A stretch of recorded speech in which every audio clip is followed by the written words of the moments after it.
Sista Shanice in the house. Sista Shanice loves the vibes. We love the vibes. Talking culture to a morning light, and you can't refuse it.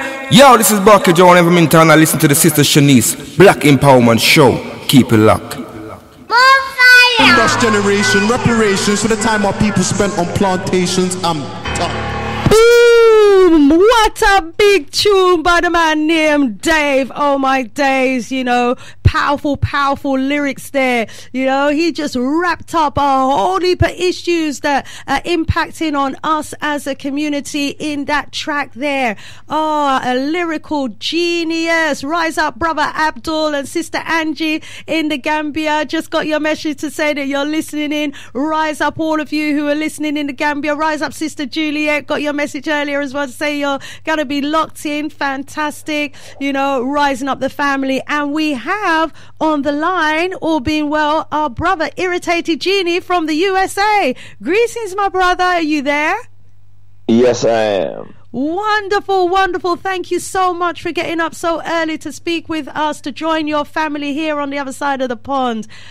We appreciate, love you so much. So, brother Irritated Genie, it's been a little while since we've heard from you here on the Big G, but you are a friend and a family member of the Big G, but we have new listeners all the time. So please, for the new listeners who may not know who you are, please introduce yourself to the family. Sure, my name is Ayo Kimathi, but I'm known as the Irritated Genie. I'm a social architect, a lecturer, author, and basically my primary issues of discussion are about African survival in the 21st century and beyond. So pretty much anything related to issues that confront genocide of black people or our continued survival on this planet, those are things that I deal with, and I'm most known for dealing with homophilia, homosexuality, and pedophilia, and how it's being pushed on our people worldwide. So, and I'm also a good friend of your sister Shanice, so that means I'm somebody. Oh gosh, I'm honored to know you. We all are, and you know, we enjoy your company so much. For those of you who don't know, brother Irritated Genie has joined us on 2 of our previous trips to Mama Africa. He's coordinated the group from the USA that's joined us, and fingers crossed he'll be doing the same again this year in 2020 as well. Yes, we definitely will. I have very, very special people that have already said that they're going on a Tanzania trip, and we still putting out the fillers for the Zimbabwe trip, so we will have some people coming from the U.S., God willing. Oh, let's certainly hope so. Fantastic. It's just beautiful being able to, you know, just share and have that one-to-one with our brothers and sisters from the USA, because, you know, our troubles and our problems are one. And, you know, when we come together and we can, you know, pull our ideas together around solutions, and when even we can just see the activism, you know, that our brothers and sisters are involved in on the other side, it just rejuvenates and re-energizes us. So it's so good. So my brother, you're doing some great works out there. You've touched on it.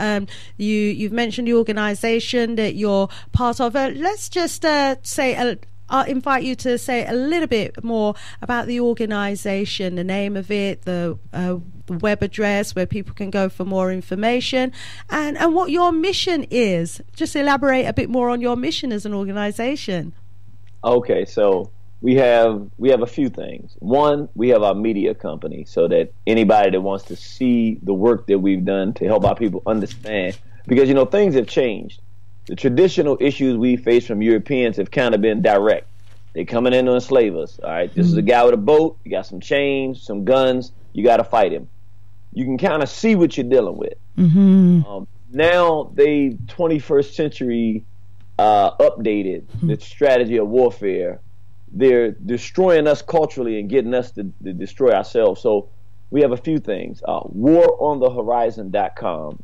WarOnTheHorizon.com is our media center, where you'll get all of our DVDs that break down economics, breaks down the sexual warfare, breaks down the feminization of the black male, feminism, lesbianism, the making of a black widow. So many different topics that we are dealing with. Is death by lethal integration, showing how integration over 6,000 years has destroyed us. You put that in, it'll take you to our social architects website, but it'll take you directly to the media center where you can get order the DVDs and things of that nature. You can order them electronically. So even if you're in the UK or in Africa or wherever you are, you can get them.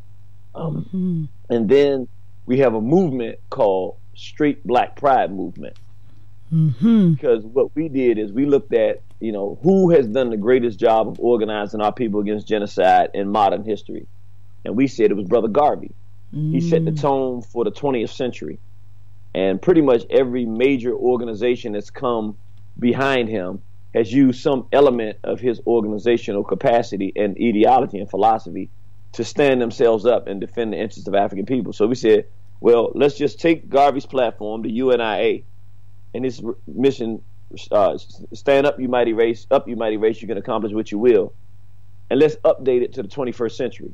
Because the genocidal core of what they're trying to do to us is to remove the black man from the black woman, remove the children from the protection of the mother and father, and destroy us in that manner. So we said, okay, it's a UNIA of modern times, straight, black, and proud.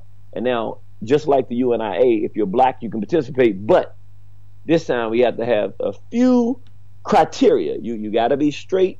That means a man with a woman. You got to understand, consenting man, consenting woman. You got to be black. Your mother and father got to be black, because we got to start incentivizing black people making the right choice for mates. And then we say you got to have some basic dignity and pride. So that's the Straight Black Pride movement. And we have chapters in the U.S. We're working with people on the continent, talking to people in the islands, the Caribbean, and it's an idea that's spreading internationally. And then lastly, we have socialarchitects26.com. And basically what we've done, I've been doing a lot of this work pro bono, just going places and doing it. But what we're doing now, we have an infrastructure of people who see the modern design to force this behavior on our people. And so now these African nations are going to, it's not they might, they're going to need assistance in defending themselves against this imperative. They're going to be given pressure, right? It's happening as we speak. Pressure to accept homosexuality, not just statements, not just sanctions, but this is going in the direction of military capacity and warfare. And so we got to be ready to be ahead of the curve and say, hey, we've been fighting this for 20, 40 years, really. We know what's coming to you. Let's show you what's coming to you. Let's show you how to fight it. And the arm that supports that, I didn't quite catch it. That's socialarchitects26.com. Social Architects, the number 26.com. Okay, wow, 3 major pillars there, in the works that we need to be engaged in. And as you said, the war that's being waged against us now in the 21st century, it's different. I mean, we had on my Wednesday show, we heard from our brother Franklin Jones. He's the author of the book The Black Matrix, and he was just talking about how the media and the propaganda campaign is being used to give us a perception of reality which is false, and how they use the media to impose their culture and to try and normalize the way we see each other, the way people see us. And there's wars coming at us left, right and center, and you've just identified a number of other major areas that we've got to try and fight off, so that we can maintain our Africanness, the sexual exploitation, the feminization of our men, death by lethal integration. I like that one. Yeah. And the way they're trying to force their sordid behaviors on our people and on our countries, our African countries. Your works are important, my brother. So, you're a man on a mission. Tell us a bit about, the response that you've been getting when you've gone out there to Mama Africa to do the works, or when you're out there delivering your presentations at your meetings, what's the response? How are you getting on? Because this is like controversial stuff that a lot of men, don't like to touch, don't like to deal with, so rise up yourself for having the confidence and the bravery and the courageousness, to be out there talking on these issues. Tell us about your works, my brother, and how it's being received during these times. Sure. It's a very interesting, that's a great question. What's happening is pretty much the same here as it is in Africa, in the Caribbean, wherever I go. What's happening is, and it's a great side of it, and then there's a disturbing side of it. The great side of it is the people absolutely love it. In other words, when we go, we were in Bermuda. We had 250 people or so. We had a whole full auditorium theater, and we spoke to the people. And when the people saw what was happening, what we present to them, they're dealing with it anyway. They can feel it. They know something is wrong. They hate it. They're trying to resist.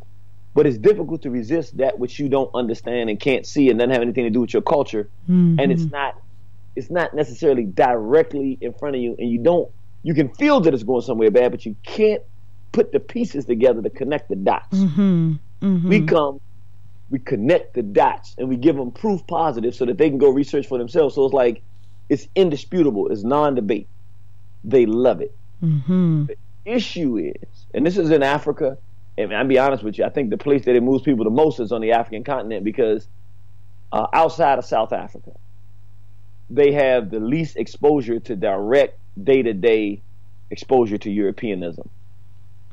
Through the media, like you said, it's becoming more and more, it's like, what's the difference? Because they're being westernized. But outside of the media, day-to-day, it's an African dealing with African people and African problems. So when you introduce this Europeanized war to them, any of these topics, entertainment, fighting the poltergeist, whether it's mind your black business, whether it's the feminization of black male, any of these issues, it completely opens their mind, because they don't know Europeans like we do. They haven't dealt with them close and personal like we are, on the same level. So the problem is, what I've found internationally, it doesn't matter what country. I just get back from Jamaica, it's the same thing. From the top, the people that are in positions of power, or at least some people who are in positions of power, in some places all the people in positions of power, and that's access to money, access to wealth, access to legal power, people that are running the countries, people that have major legislative power, they've been compromised. So you're dealing with a bunch of homosexuals, pedophiles, or people that have collaborators and have been bought off, or they're cowards and they're afraid of what's going to happen if they stand against this. So what happens is, the people love me, but there's a tendency to try to block my access to our people, because the same thing that happens wherever I go is the same thing. In Bermuda, the people uprised and then said, no, we're not going to legalize homosexuality. They voted the white government out, and they're still fighting their black government that's come over. And now the black government is worse than the white government to push the homosexuality in Bermuda. What? Yes. The people were so glad to get the message that they went ahead and not only voted down gay rights in Bermuda, but then they said, we're getting rid of this entire white government. We're going to put our own black government in. What they didn't expect was that the black government went further than the white government. The black government said, we're not even going to let you vote on it. We're going to legalize same-sex marriage against your will. And now the people are fighting their own government. Wow. Yeah, because the people in positions of, see, what we got to understand is happening, and it's a very slow, methodical, sophisticated process, and it's happening in England as well. Yeah. You represent a Galaxy Radio. This represents the independent arm of the independent African who's thinking about independent African survival and development and growth and prosperity. You are very isolated in the sense when you start reaching to access to doors of power. It's just that you all have a lot of influence there. But when you start going in England even, what you're going to find, I found it when I came to England to African Liberation Day, which was a wonderful event. I had a wonderful time. But I was able to see that out there, people with power and authority that have infiltrated even the African Senate community. It's everywhere. But it's not just England. It's everywhere I go. That these pedophiles and these homosexuals are in, they get in positions of power, and then for us to take a position, you a lot of times don't even know that they're part of this agenda. You're now fighting with people that have authority and power. Wow.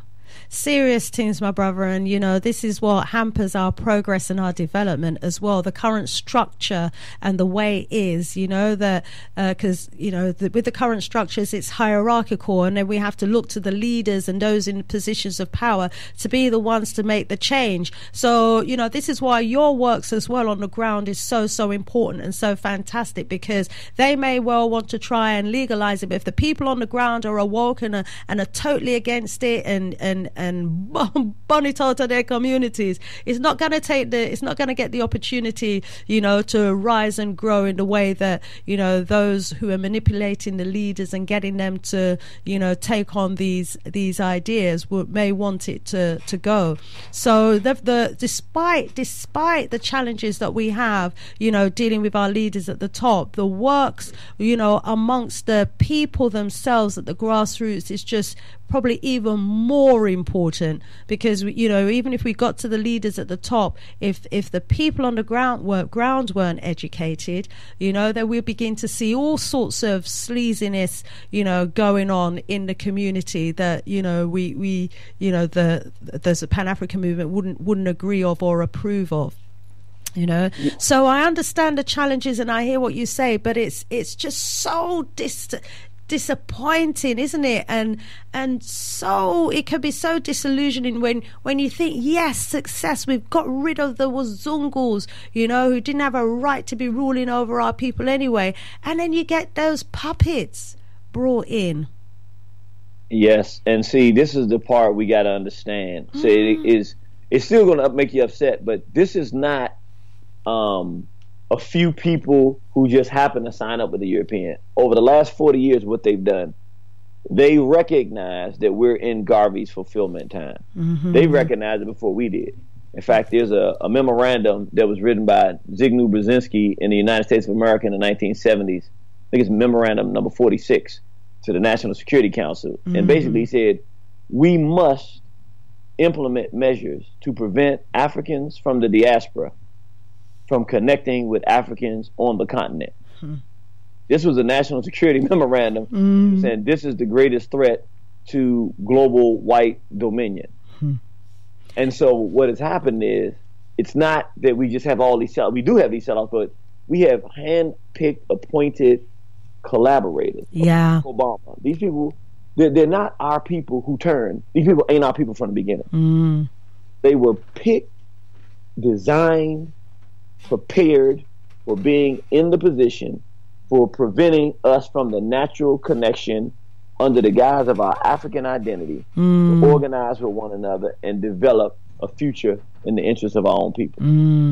And they tend to be the ones that go to the top schools and universities among, you know, the same leaders that we've got in the western parts of the world. You know, they tend to be their friends, their colleagues that have been, you know, the ones that attend their conferences, the ones they invite to attend their meetings, the ones that they want to give titles to and, you know, give lots of money to. What do we do about them? You know, it's awful to know that we have, you know, we're as a people that could end up fighting among ourselves, because obviously we don't want civil war in our countries, you know, because these leaders will have the army that will be prepared to back them. But, you know, we're going to have to maybe, you know, behind closed doors, be strategizing and talking about, you know, how we still are able to maintain control of our countries despite, you know, those puppets that are in the positions that they're in. Well, you said, you hit the nail on the head. This is how we fight it, because we actually have something that's a benefit to us. Globalization, of course, we know is horrible in the sense that it removes the identity of our people under the guise of European dominion. Here's the benefit of globalization, though. Their strategies and their interests are the same everywhere, which means we're all facing the same thing. So it's flatlined. It's not like what you have going on in Europe is so different than what we have in America and different in the Caribbean and different in Africa, that when we start talking about feminism, or we start talking about homosexuality or pedophilia, that it's different. Like when we start talking about it, like that's happening here too. The entertainment, the westernization through media, the destruction of values is all the same. That creates a benefit. There's a centerpiece that our people are missing for the identification of the modern collaborator and race trader. And it makes them shine out harder than anything, because right now there's one primary agenda that Europeans are pushing universally on African people worldwide. Because if they get this one, they win the battle. They don't have to fight any of the rest of the battles.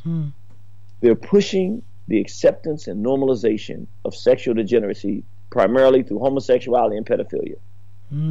So if you find, all you have to do is get the people to say we're absolutely against homosexuality, and the leaders must say that, or we're going to remove you as leaders. It's non-negotiable.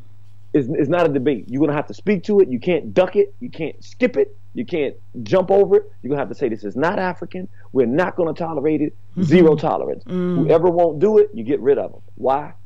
Because they've stepped it up, or either we didn't know it at the time, or they stepped it up a notch from how they did it in the 40s and 30s and 50s and 60s when they had a collaborators. Before, we thought of the collaborators exactly what you're saying. They go to their schools, they're trained by them, they grow up in their environment, they come back, and they become race traders to us. Now, there's either an additional step, or we didn't know that step was happening already. You have to be involved in this behavior. See, you got to go through their system and get involved in homosexuality. You got to show them that you're a molested child. This is an actual documented, we have the evidence of it. This is a documented programming so that now they cannot come out and be directly against it and hold their positioning because they're involved in it. And so once we push that button and organize globally on something that we already agree on as a culture and community, it's going to flush them out. I've got a clip here that was sent to me. It's a clip that was done by Paradise TV, and it's of the government of Gambia that on Monday held a press conference to address and make their stance and their position clear about this article that was published by the Sun newspaper.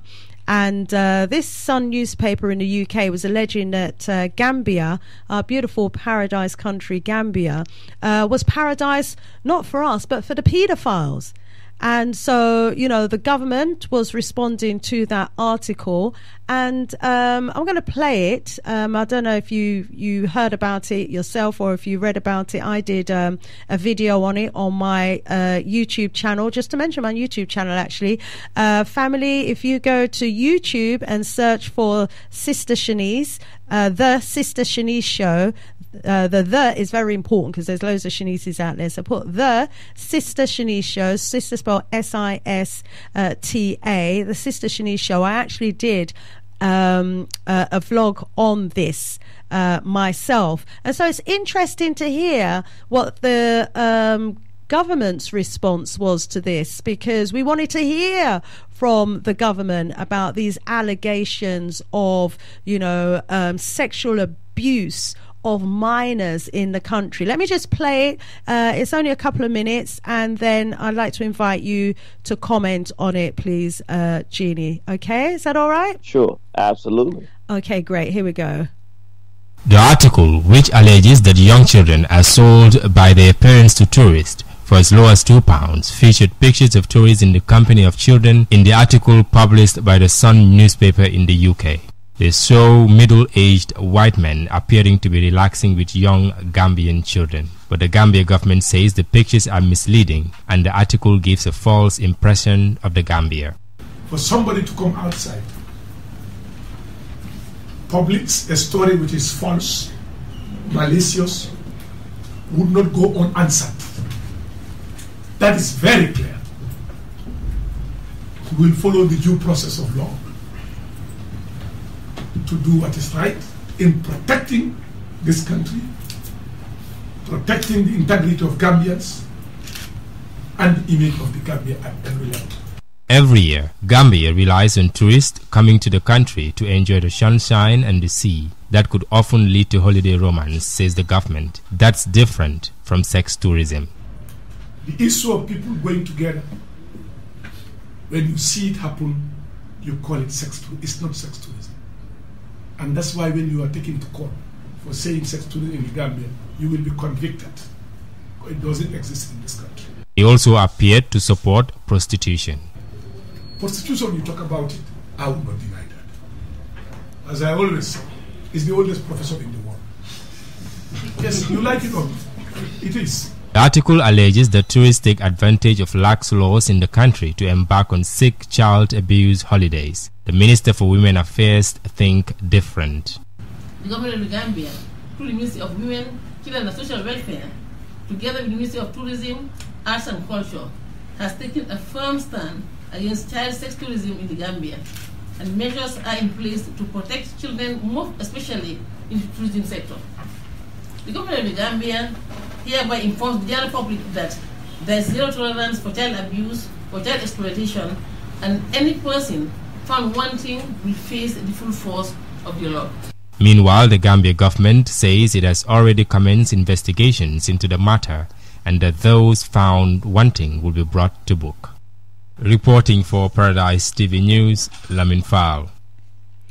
Okay, so you heard that report there from Lamin Fall, who was reporting for Paradise TV Gambia in response to the Sun's article, and we heard directly from the Minister of Tourism and the Minister of Women's Affairs. My brother Kimathi, what say you in response to hearing directly from the Minister of Tourism and the Minister of Women's Affairs? What's your initial reaction to their stance on this issue? I'll say the same thing I said before, and then I'll go into a little greater depth. The way you can identify the collaborators, you bring up homosexuality or pedophilia, the ones who don't take staunch stances to say we're going to stomp this out, this is un-African, it's unacceptable, and it opens us up for the sexual destruction. Now you've identified the collaborators. If you listen to, first of all, for years, now I've been doing this since the 1990s. Since the 90s, Gambia was the two places I learned first when I was doing this research that were open for this child sex tourism of Europeans in Africa. The first place I learned was South Africa. And I've been to South Africa. I can tell you, the acceptance of homophilia in South Africa is at a level worse than anywhere I've been in the world for black people. I've never seen anything like this. And the feminism, the homosexuality, I've never seen it this bad. It's worse than Atlanta. And Atlanta is like the mecca of homophilia in the world for black people. Well, in Brazil too. But anyway, but the second place I heard was Gambia. So child sex tourism for whites has been known to be accepted in the Gambia since the 1990s. So any discussion here by people denying that it's occurring already, it doesn't even make sense from the perspective of this is something that average everyday people who are familiar with this topic already know that this happens in the Gambia. So what he's saying is fundamentally not true. And what it shows is that with his openness to acceptance of prostitution, it's one thing to say prostitution is something that's been around for a long time. It's very difficult to completely stomp it out. That's one statement. But to justify it, understanding the fact that people aren't saying prostitution per se. They're saying we see these white individuals with little children walking around. To say that that's people falling in love and to classify that in that way in the context of that conversation shows, again, the type of collaboration that our people are involved in, whether it's through ignorance or intent. And in this case, what I would say is this. Because we know that this is a problem in Gambia, anybody that's aware of the African continent, if you're talking about pedophilia, what are the places where this is happening openly? We know that in Mombasa, Kenya, that it exists. Anybody that knows. We know that in South Africa, that's the mecca of it on the continent. That's the gay capital of Africa, Cape Town. Cape Town as well, where the white people are living large and concentrated right now. Yes. And it weird them there. And what's happening is, in the African nations, either in order to get money and financing, or because they too are involved in it, and a lot of times it's just the money, and it's a way that they fill their pockets. Some of them have opened themselves up to that. I went to Senegal. It was my first trip to Africa in 1997. And all my trips to Africa, I've always loved the countries I've gone through. They're beautiful. The people are beautiful. The cultures are beautiful. The food is magnificent. I think we know. But after having gone to Senegal and loved it, years later I come back and I'm watching online that the same gory island that I went to, you see, where the last stop that our ancestors, many of us, made before we came to the Western Hemisphere, where they thought we would never return, and we returned there. Mm-hmm. That same island was an island of homosexual prostitution, where grown males go to the schools where the little boys are and rape those little boys. Mm-mm. So, and I documented this stuff. I mean, I've been putting this stuff out for decades. I even went to Ethiopia in 2007 or 8. I went to Ethiopia, and I had gone before that, and I had seen that in the Gihan Hotel, that what they were doing is these Europeans would come and they would buy children. It would be like, a lot of times, 2 gay guys or 2 lesbian females, and you'd be walking around the state hotel. This is the state hotel. This is the one owned by the government, called the Gihan Hotel. And it'd be like, let's say you see 2 or 3 Europeans, and you might see 4 groups of them. They usually be in groups of 2 or 3. And they'd be walking around with like 5 or 6 black children. Mm-hmm. So I was like, what's going on? And we actually went down, and some people did some interviews with them. And they said, our European governments won't let us adopt children, but we can adopt them for $5,000 a pop. That's how they described it. $5,000 a pop down here in Ethiopia. Mm-hmm. So we come here to get the children. Now, these 2 gay guys with these 5-year-old, 6-year-old little black boys going and taking them out. Oh, no. I went to the University of Addis Ababa, talked to the head of sociology, sat down with him, said, here's our information. Here's what's going on in your country. I want to be able to lecture and do this kind of thing here. This was back in 2007 or 8. What he said to me was, let me explain something. This is not America. Freedom of speech doesn't exist the same way that it exists there. And he told me where to take the information on the ground. But he said, this is what he said to me. He said, some of us already know, we understand what you're saying, that there's a new slave trade, but this time there are no boats. Mm-mm. And so I said, okay. So he helped me, get the information out the way I needed to. And what we saw the next year after I was there, the Religious Council of Ethiopia sat in this huge meeting, and they said, homosexuality is going to be stomped out. It's a problem in this country. And from that point till now, they've been having people discussing letting these Europeans come and adopting our children. And they just recently finally made it illegal. No more adoptions of our children. It's been a long time coming, but it's there. We're finally there with that, and let me allow you to carry on, because I've got a couple of cases that I want to bring to your attention as well. I'm just going to go in and find it. Okay. All right. Well, tell me when you want me to stop. I'll talk all night. Okay. I found it here. Now, Rise Up Brother Rasai Tech, he sent me an image, and on it, it's an image of a young black boy in a pink bathing suit. And you could see he's a little boy because it's a very tight-fitted bathing suit. And this is a little boy that's been adopted. One of those same children you're talking about that get adopted from Africa. So, this is a child that's been grown up by someone called Charlize Theron, who's raising a little boy as a girl. Yeah. Do you know about that one? Yeah. Okay. So when apartheid ended, so-called apartheid ended in South Africa, mm-hmm. a lot of the whites were vexed. Charlize Theron was an actress there who's one of these people that was vexed because now their traditional standard total dominion over black people was shifting. Mm-hmm. So as a result, they began to shift their type of enslavement of African people. So she was one of the people on the forefront and the head of this.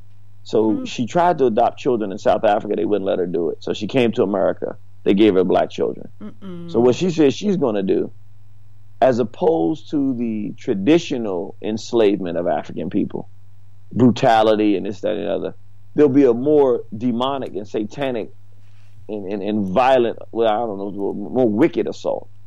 She'll take our children from the root. Has this little boy. You can even see the early pictures when he was a little boy. He was fighting her. You can actually see the pictures. We've seen them where he was literally resisting the best he could as a child. And she has now conditioned him to believe that he's a girl right in front of the entire black public in America and the world. Wow. And what she's doing is she's showing the European, listen, the traditional fight style that we had doesn't work. There's a more effective means. Kill them before they grow. Kill the Sabukways, kill the freedom fighters, the Sankaras, kill them before they become men by turning them into females. Effeminize them in that way. This is the route to the destruction of African people in the 21st century. And she's leading the way and leading the charge. Wow. And now we see people like Dwayne Wade and Gabrielle Union, black people, or Will Smith and Jada Pinkett. Yeah. These are sick collaborators, sick, perverted collaborators who, through their own trauma, are out of their mind psychologically. Yeah. And they have been recruited as the pedophilic instruments to effeminize and destroy and disgender our sons and daughters in the modern context. You see, his son is named Zion. Now he's changing his name to Zaya, talking about letting them have a sex change. No black man in the history of the world was a real man that would accept, forget about sex change, even his son being homosexual or his daughter being lesbian. No real black man accepts that kind of behavior. Seems to be promoting it. I saw a little video clip that was going around recently on YouTube of Will Smith being in a TV interview with his son, and he was trying to kiss his son, and his son was kind of fighting him off, gently, because he didn't want to whack him in the studio. But you could see his son trying to resist. You could see his son didn't like the way that his father was coming on to him, and it's like awful. What's the sort of messages he's sending to the world, and his poor son being humiliated in public like that. And then I've got another one here. Steven Spielberg adopted a mixed race child, apparently named Michaela, and she's now come out as a porn star and also revealed that she was being groomed and abused as a child. Yeah, and absolutely, and she talks about the fact that all these people were molesting her in Hollywood. Now, here's where we start to see the design when we talk about the collaborators. It's clear what the Europeans have done, because I think you used the best example. Here you have Steven Spielberg, so we cannot make an argument that he doesn't have the financial capacity to keep his daughter or his adopted daughter away from sexual abuse. Yeah.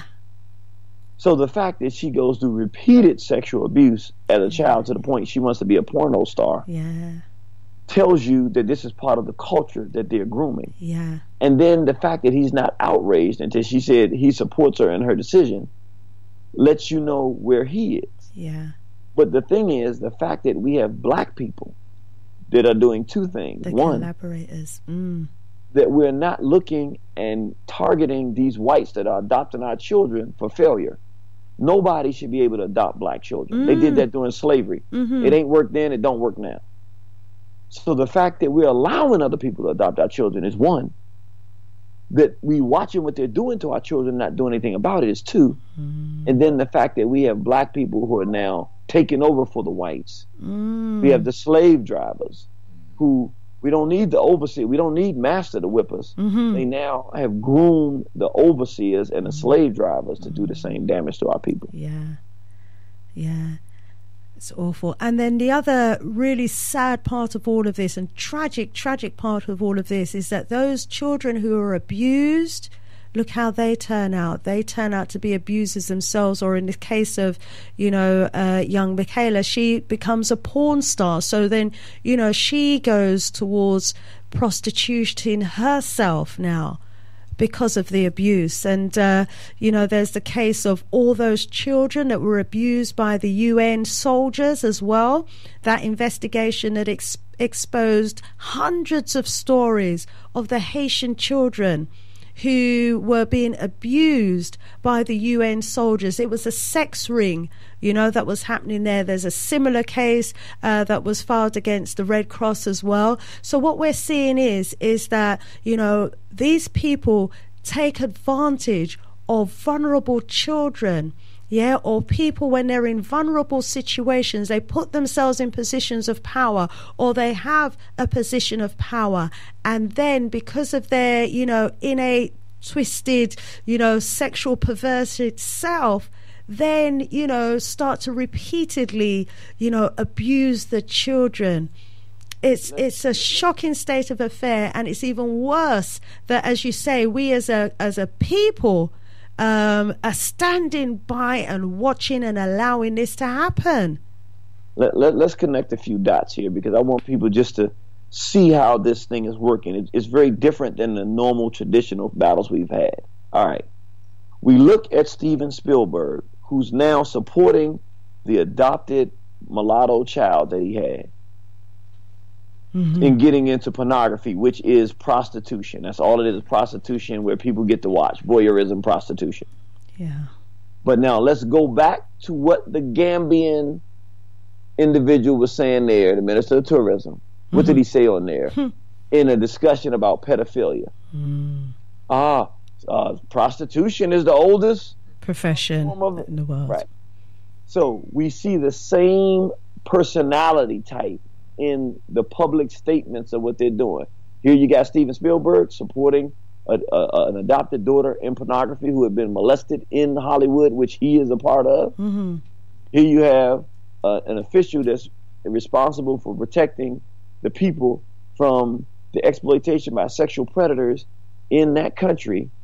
And he said his answer to it is that prostitution is the oldest form of, which is basically legitimizing the same behavior that he's talking about his own country. So he's legitimizing children being in prostitution in that country, even though he would say that's not what he's doing. It's the same personality type. Even if we go to Chad, if we remember in 2007, the French, and I think it's probably the worst, because I don't speak French, I didn't understand it before. But in the French-speaking countries, I'm starting to get people from French-speaking countries that are saying, hey, we see what you're doing. The problem is the worst in the French-speaking countries. I didn't understand this before. The French, their personality is in warfare. This is beyond even just black people. Rape the men first. It's a French military personality strategy. In the African countries that are controlled by France, we saw it in Chad in 2007, where they found about 14 or 15 French who had kidnapped like 100 black children. The video is available for people to see. And the children are screaming and yelling, but the government got there before they were able to get on a plane and arrested these people. Yes. You remember that? So what we see is an organized international effort to target black children and black people for a sexual breakdown that involves the richest and wealthiest and most powerful whites on the planet and any number of black collaborators, even those of us who are everyday people who say, I can't judge a person for what they do. Even when we say that we're now collaborators, because we're Africans, we do make judgments. We don't want our child to be involved in prostitution, so we don't expose them to that. And we're collaborators if we're not protecting our children as well from these pedophiles. These people ought not to be able to get hold of a single African child if we were there. I need our men to ring up now and tell us what they think men need to be doing to be the providers and the protectors of these family households. How could they even get hold of a single son or a single daughter if the man was in that house protecting that family? I'm going to go there with this because we're going to have to look to ourselves for the solution. We're going to have to look in the mirror. Let me open up the lines. My brother, Irritated Genie, as much as you can talk, I can listen to you as well. But it is the community talk show. So let's give the family an opportunity to give us a call and interact with us on this very serious topic. And as we can hear from you, based on the works and the traveling that you've been doing, this problem, this sexually perverted problem goes way beyond America. It's penetrated into Africa. It's been there for some time under the radar. And, we're exposing it. We've got to take the cover off of it because, people need to be taking up positions. Yeah. And those positions are one that involves protecting the children, our children. The number that you need to call in on is 0207 193 0174. If you're calling from outside the UK, just delete that first 0 and instead put your +44. So it's +44 207 193 0174.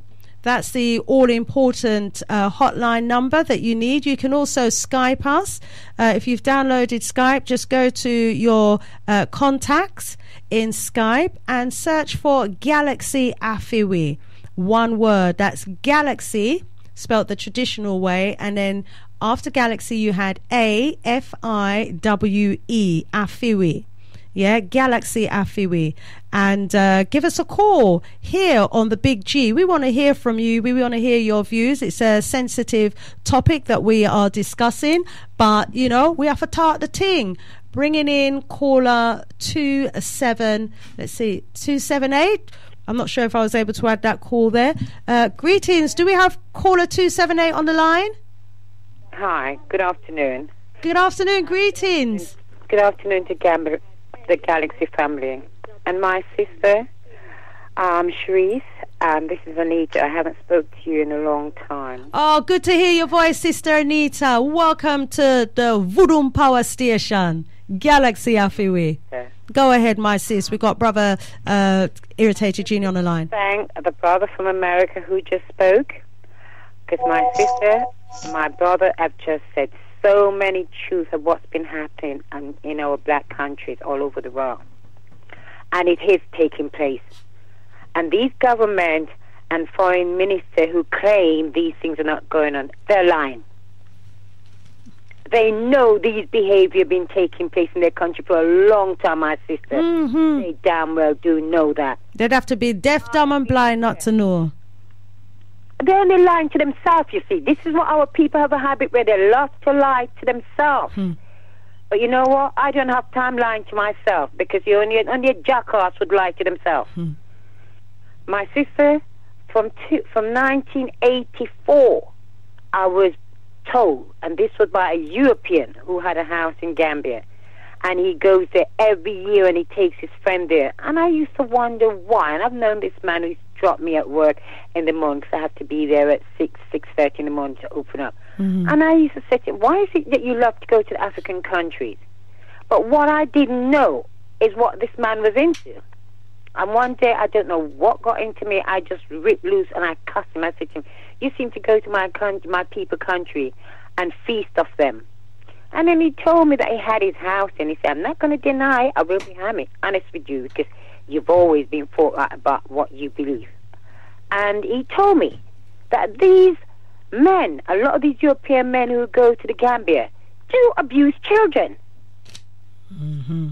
And I wasn't even aware of that, but he owned up to me that he has seen so many white men in that country with children. This is why whenever you hear me talk on this subject, I always mention about Africa, sex tourism, and the Caribbean, because our government are well aware of this happening in our country, but they lie and pretend that it's not going on, and they know. And the one people is getting abused is our children is getting abused, because their children is protected, they're behind gate. Right. Behind high gate. Right. Where's the protection for our children? This is what I'm asking. Where's the protection for our children? How do we protect our children? There's none. Whose responsibility is it to protect our children from these pedophiles? This is why I said, you know, those who have camera, take photograph, take it to the police, you know, show these people for what they are, that they're nothing but pedophiles. And the British government also well aware that there are people going to the African continent and feasting on our children. They are well aware of this fact. That's why they let them all able to travel to the black continent. My sis, let me ask Brother Irritated Genie the extent to which, you know, ordinary parents are aware that these, you know, wazungus who are, you know, friending them up so that they could become a friend of the family, you know, so they could maybe finance their children to go to school, or so they can take their children to the beach. Let me find out the extent to which, you know, they are aware, whether these parents are actually aware of the dangers that these Europeans possess. Brother Irritated Genie, please come in. Apologies, caller, I missed a call there. Sorry about that. Brother Genie, go ahead. Yes. Okay, so what we have is a situation where you have two different ways that it happens.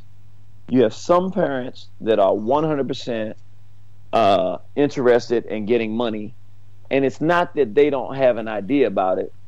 They don't care. They'd rather get the money. And then you have, and these are the people that this is why I go and speak to people on the ground, because you can get the most impact when you can find a government or the chiefs, not even necessarily government, but the chiefs who have power in their community to get this information out. You can have a lot more impact. But there are also people who know nothing about Europeans.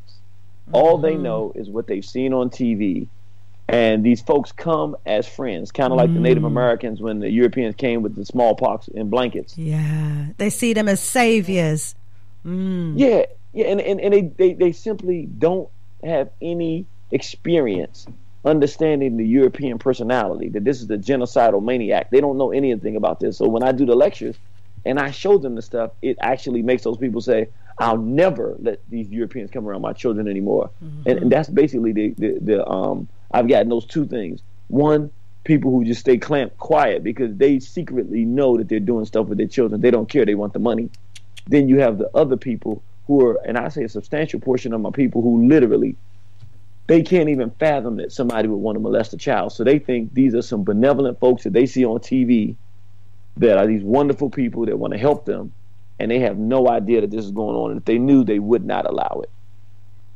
Which is why you got to get to them and lecture and show them while we do the PowerPoint, because now I can show you what these folks do. And once they see it, they're so appalled. Once they learn their sexual personality, once they hear them saying, this is who we are, this is what we do, and we can show them this is what they're doing to us internationally, it stops the show among the people. But again, among the people, that's what happens. But then you get people that have leadership.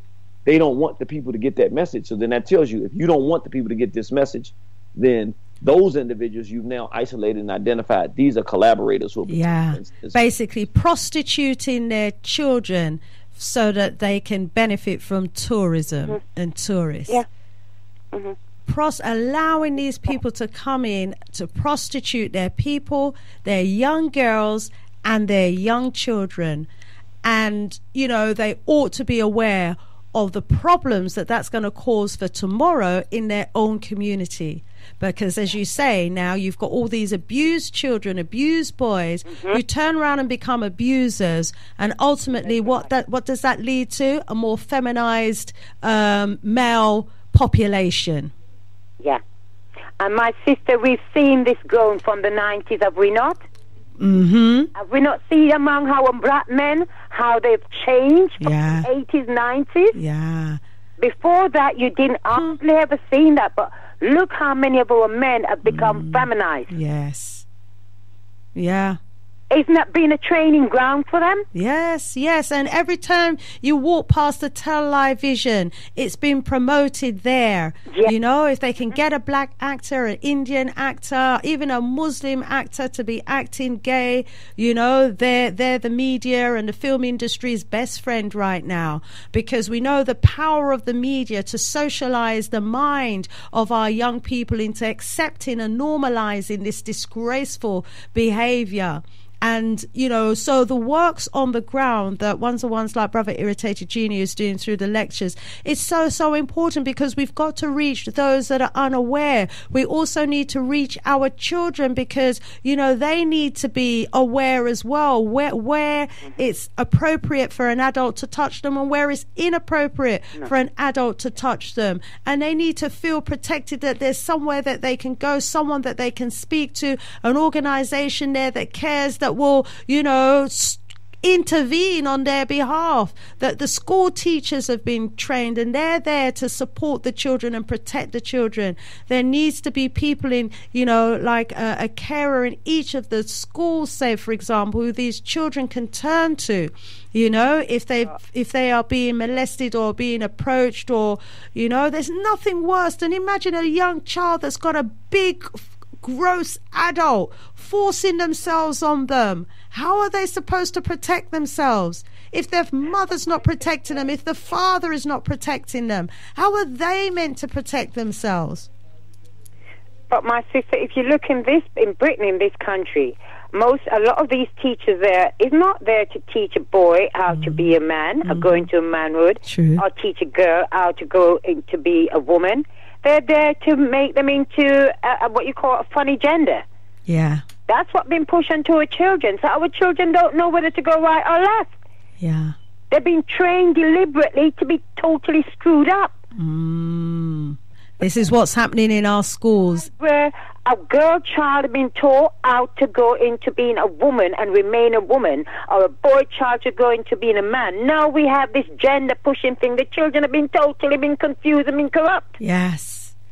And as Brother Genie was saying, it's all part of a bigger agenda, and there's a slow and insidious movement, he was saying, you know, towards feminizing us, our African men. And we know that paedophilia... Well, to make our men become masculated and... To demasculate them, yes, my sis. To weaken them so that they're not a threat. Our children has been left to what I would call to these insects, these vermin are feasting on our children. 9 months I as a woman has to spend growing that child inside of me and put that child into this world in pain, and then these people come and take my child and mess with my perfect creation. Well, my sis, if more of our men had the backbone and more of the women had the backbone that you have, my sis, them couldn't mess with none of our children. The fact that they're out there messing with our children is a problem. And let me just remind the family as well that, you know, here in the UK, there was a survey that was done a little while ago, and this survey estimated that there were around 8.5 million adults that had experienced some form of abuse before the age of 16. Yeah, and these went on to become abusers later on in life, in adult life. Yeah, and so, you know, we've got millions of paedophilias out there, you know, from the UK. 8.5 million adults experience some form of abuse before the age of 16. Yeah. It's pandemic. As a mother, when I see anyone around my child, I watch them carefully. You have to. What do you want around my child?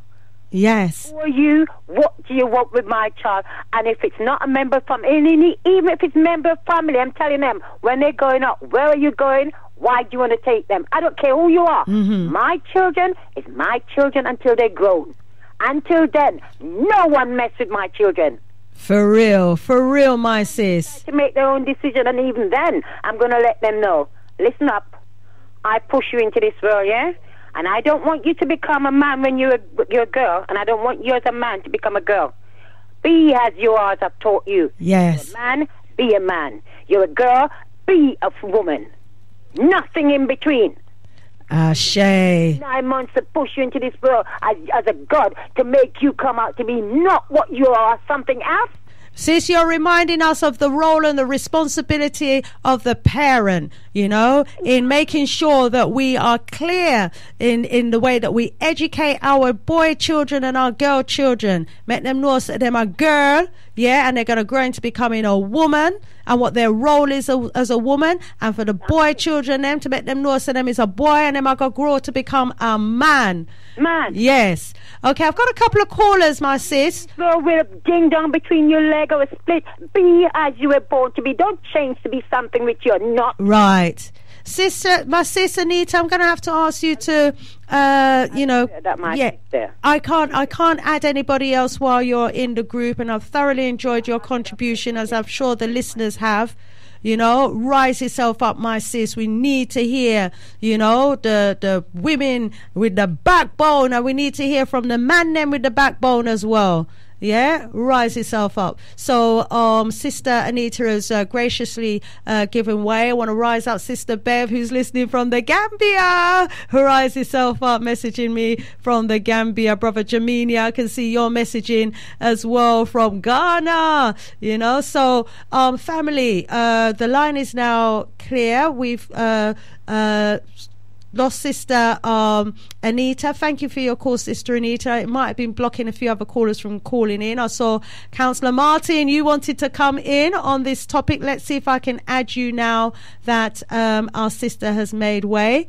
Looks like I'm unable to add you to this call, Councillor Martin. Brother Irritated Genie, are you able to listen offline for 5 minutes or so? Sure. Yeah, if you can listen via tune in, please, and then I can get a couple of calls in, and then please come back and respond to the callers. Yeah.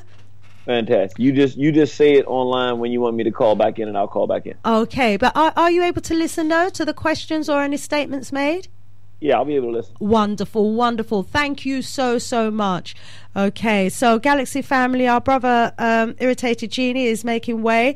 He's coming off the line so that you can call in. So the callers that were trying to call in, Brother Andrew, I saw you was trying to call in. Brother Adam, I saw you trying to call back. Councillor Martin, I see you trying to call back. The line is now free.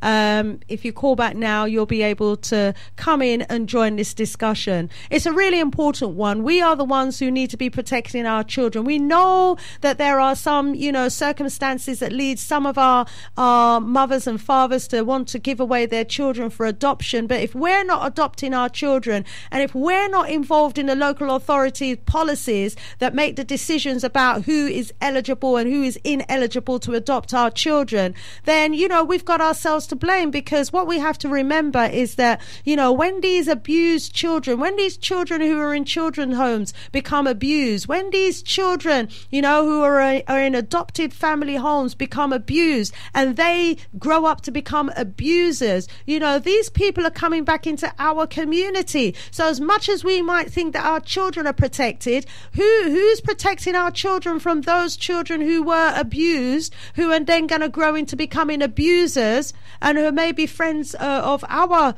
children? So, that responsibility to protect our children goes beyond our own front doors. Okay, the line's now free. You're welcome to call back in. The number is 0207 193 0174.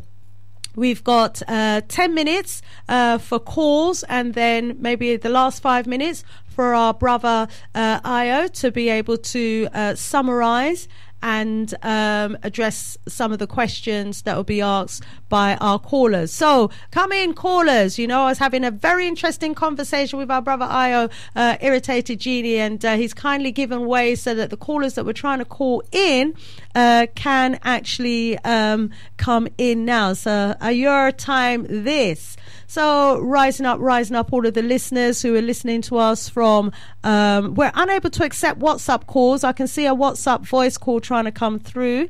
I don't know how to accept WhatsApp voice calls. So call in on the following number: 0207 193 0174.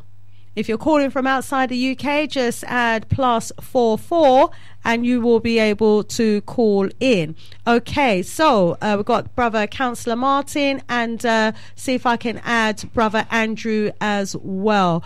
Okay, so greetings. Councillor Martin, you got in there just before our Brother Andrew. How you doing? Oops. Good to hear your voice again, I must say. Yeah, sorry, just put the fader up. So good to hear your voice as well, my brother. How you doing?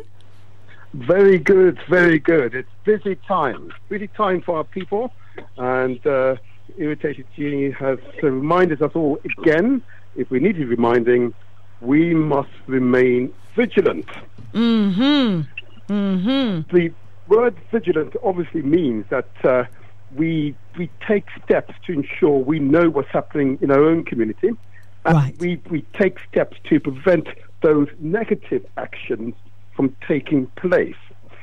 So whilst I listened keenly to what was being said, I'm more interested, to be honest with you, because maybe I'm too old now. Much of what was described, I'm familiar happens within the African communities worldwide, and it happens within English communities worldwide, as it happens in, he says, Chinese communities worldwide. It's our response to it that matters. That is what makes it significant. So I would find out from people what steps do they want to take to prevent paedophilia in our community? Okay? Good question there, my brother. Let me ask you to hold it there. Let me throw it out, because I'm a decision maker, and what is really a challenge for us as decision makers is that not enough of our people attend those meetings, consultation meetings, or indeed decision meetings, which affects them. Yes. Councillor Martin, we hear you loud and clear on that, only because of time. Let me just go over, ask you to hold it there. You asked a very pertinent question. You know, what do we do? What steps do we take, or we'd be taking, to prevent paedophilia, you know, from in our community? Let's go over to Brother Andrew. Greetings, my brother. How you doing? Greetings, Sista Shanice. Long time no speak. How are you? You right? I am good. Yes, long time. Good to hear from you. We had Sister Afrique trying to call in from the Ivory Coast as well. Sorry, wasn't able to add you. But Brother Andrew, welcome to the discussion and the debate. Go ahead, my brother. Yeah. I've been talking about this for quite a long time now. White paedophilia on the continent of Africa. I'm glad the brother Irritated Genie has been talking about this at great length. There's a few things here, right? The brother Irritated Genie may not know that in this country, African relationships are in a total mess, right? And it's getting worse. So why is that important? It's important because if we want to protect our children in England, we'll talk about Africa in 5 seconds. If we want to protect our children in England, as a school teacher, I would say that, one, our relationships as African adults has to be better. 2 adults in a house, mother and father, man and woman, by the way, is better than just mother at home. And what I'm going to say is this: men listening have to be very, very, very, very mindful, right, as kings, as to who you give your sperm to. Only give your sperm to a woman who wants to stay married to you, or stay with you if you don't believe in marriage, but stay with you for the rest of her life, right? Right. That's number one. Then you could both protect your children without having to run out to work to 5 different jobs. You could keep a hold of your kids. As a school teacher, I say that. And as a woman, as a man that came from a household where mom looks after 3 boys from 2 different men, I also say that, right? However, I went to Ghana last year and the year before, right? And I witnessed white tourists in Busia, which is in the western region, on the beach, just picking up black little kids, just picking them up, walking around with them, dancing around with them, white men and women, picking them up, right? I came across one white man on the beach. I asked him, why are you here? He said he's got a black girlfriend in the Volta region. I asked him again, what do you do while you're here? He said, his words were, he's a social anthropologist, right? So for me, the sense that I got is that he was a paedophile. There are paedophiles running all over Africa, right? Now, as far as I'm concerned, Irritated Genie was doing something absolutely correct. Every time we visit Africa, every African we talk to, we literally have to say, be very careful of white people around you. They want your children. Okay, my brother. Some good... Assist your children as wheat. Good advice there, my brothers. I'm going to quickly bring in Sister Afrique. I might lose you in doing so, but please call back in if you get the chance, okay? She's been trying to get through for a little while. Sister Afrique, just bringing you in. I had to cut my brother short because of time, but please go ahead. Hi, greetings. Greetings. Please speak loudly into the phone. Okay, I just want to say that the problem of African, our people, is because we have not fought for our rights. That we have not fought for our rights, like entirely, like how Marcus Garvey asked us, because he put in 1920 the Declaration of the Negro people of the world, and we still we want human rights, but we are not part of it. And I want people to go and check the time when they put the Human Rights Declaration Declaration of Rights of the Man and of the Citizen, which was in 1789. And at that time, what was the position of the black man in the world? I want people to answer that question for themselves. And in the 1948 Universal Declaration of the Human Rights, what was the position of the African nation in the world as well? But in 1920, Marcus Garvey said he put it because we are not considered as nothing. We have to understand that with all these things we are doing, we fight, we walk in the street and say we can't, we are not, until we don't pick up those rights that they wrote for us and then show it to the world, say that that's what we want. The human right is for them. Because if we were considered human, as they say, everywhere in the world we have respect. We have all these things we're talking about. Nowhere in the world we are respected. Right. Continent, in Europe, in Asia, even anywhere. It's just because we haven't get up and fought for our rights. Okay, my sis, I'm going to have to... let me just interject here to ask Irritated Genie to please call back in. I want to thank you for the points that you're making. We have still got a fight to do, and that's fighting for our rights. And as Dr. Abu was saying here in the studio, we've allowed others to define our human rights for us, and we are the ones who need to define our rights and our humanity for ourselves. You say we want human rights when it's not us that said we. When you see everybody's talking about human rights, even in Africa, they say they want human rights when they are not on that. And this is reality. It's just a trick that they did to us, and we are on a spell, and we have to get up and realize what's going on, what's happening to us. That's all I can say. And I want people to go and do their own research on what I just said. Thank you, my sis. When we have more time, I'd really welcome for you to call in earlier in the show so we can give you more time to elaborate for us around this human rights agenda. And as Dr. Abu was saying, when they came out with this human rights agenda, we weren't on that agenda. Or they didn't perceive us as human with their insulting, uncivilized self. Said we weren't human, so they needed to give us human rights. They're the ones who need to conduct themselves right now as human beings on this planet. So we are 5 minutes away from the top of the hour. Let me just give you 1 minute to conclude, my sister, and hopefully Irritated Genie will be calling back in to finish off for us. I was just saying as well, on the continent of Africa, those so-called independents, no one has fought for the independence. They just sign contracts.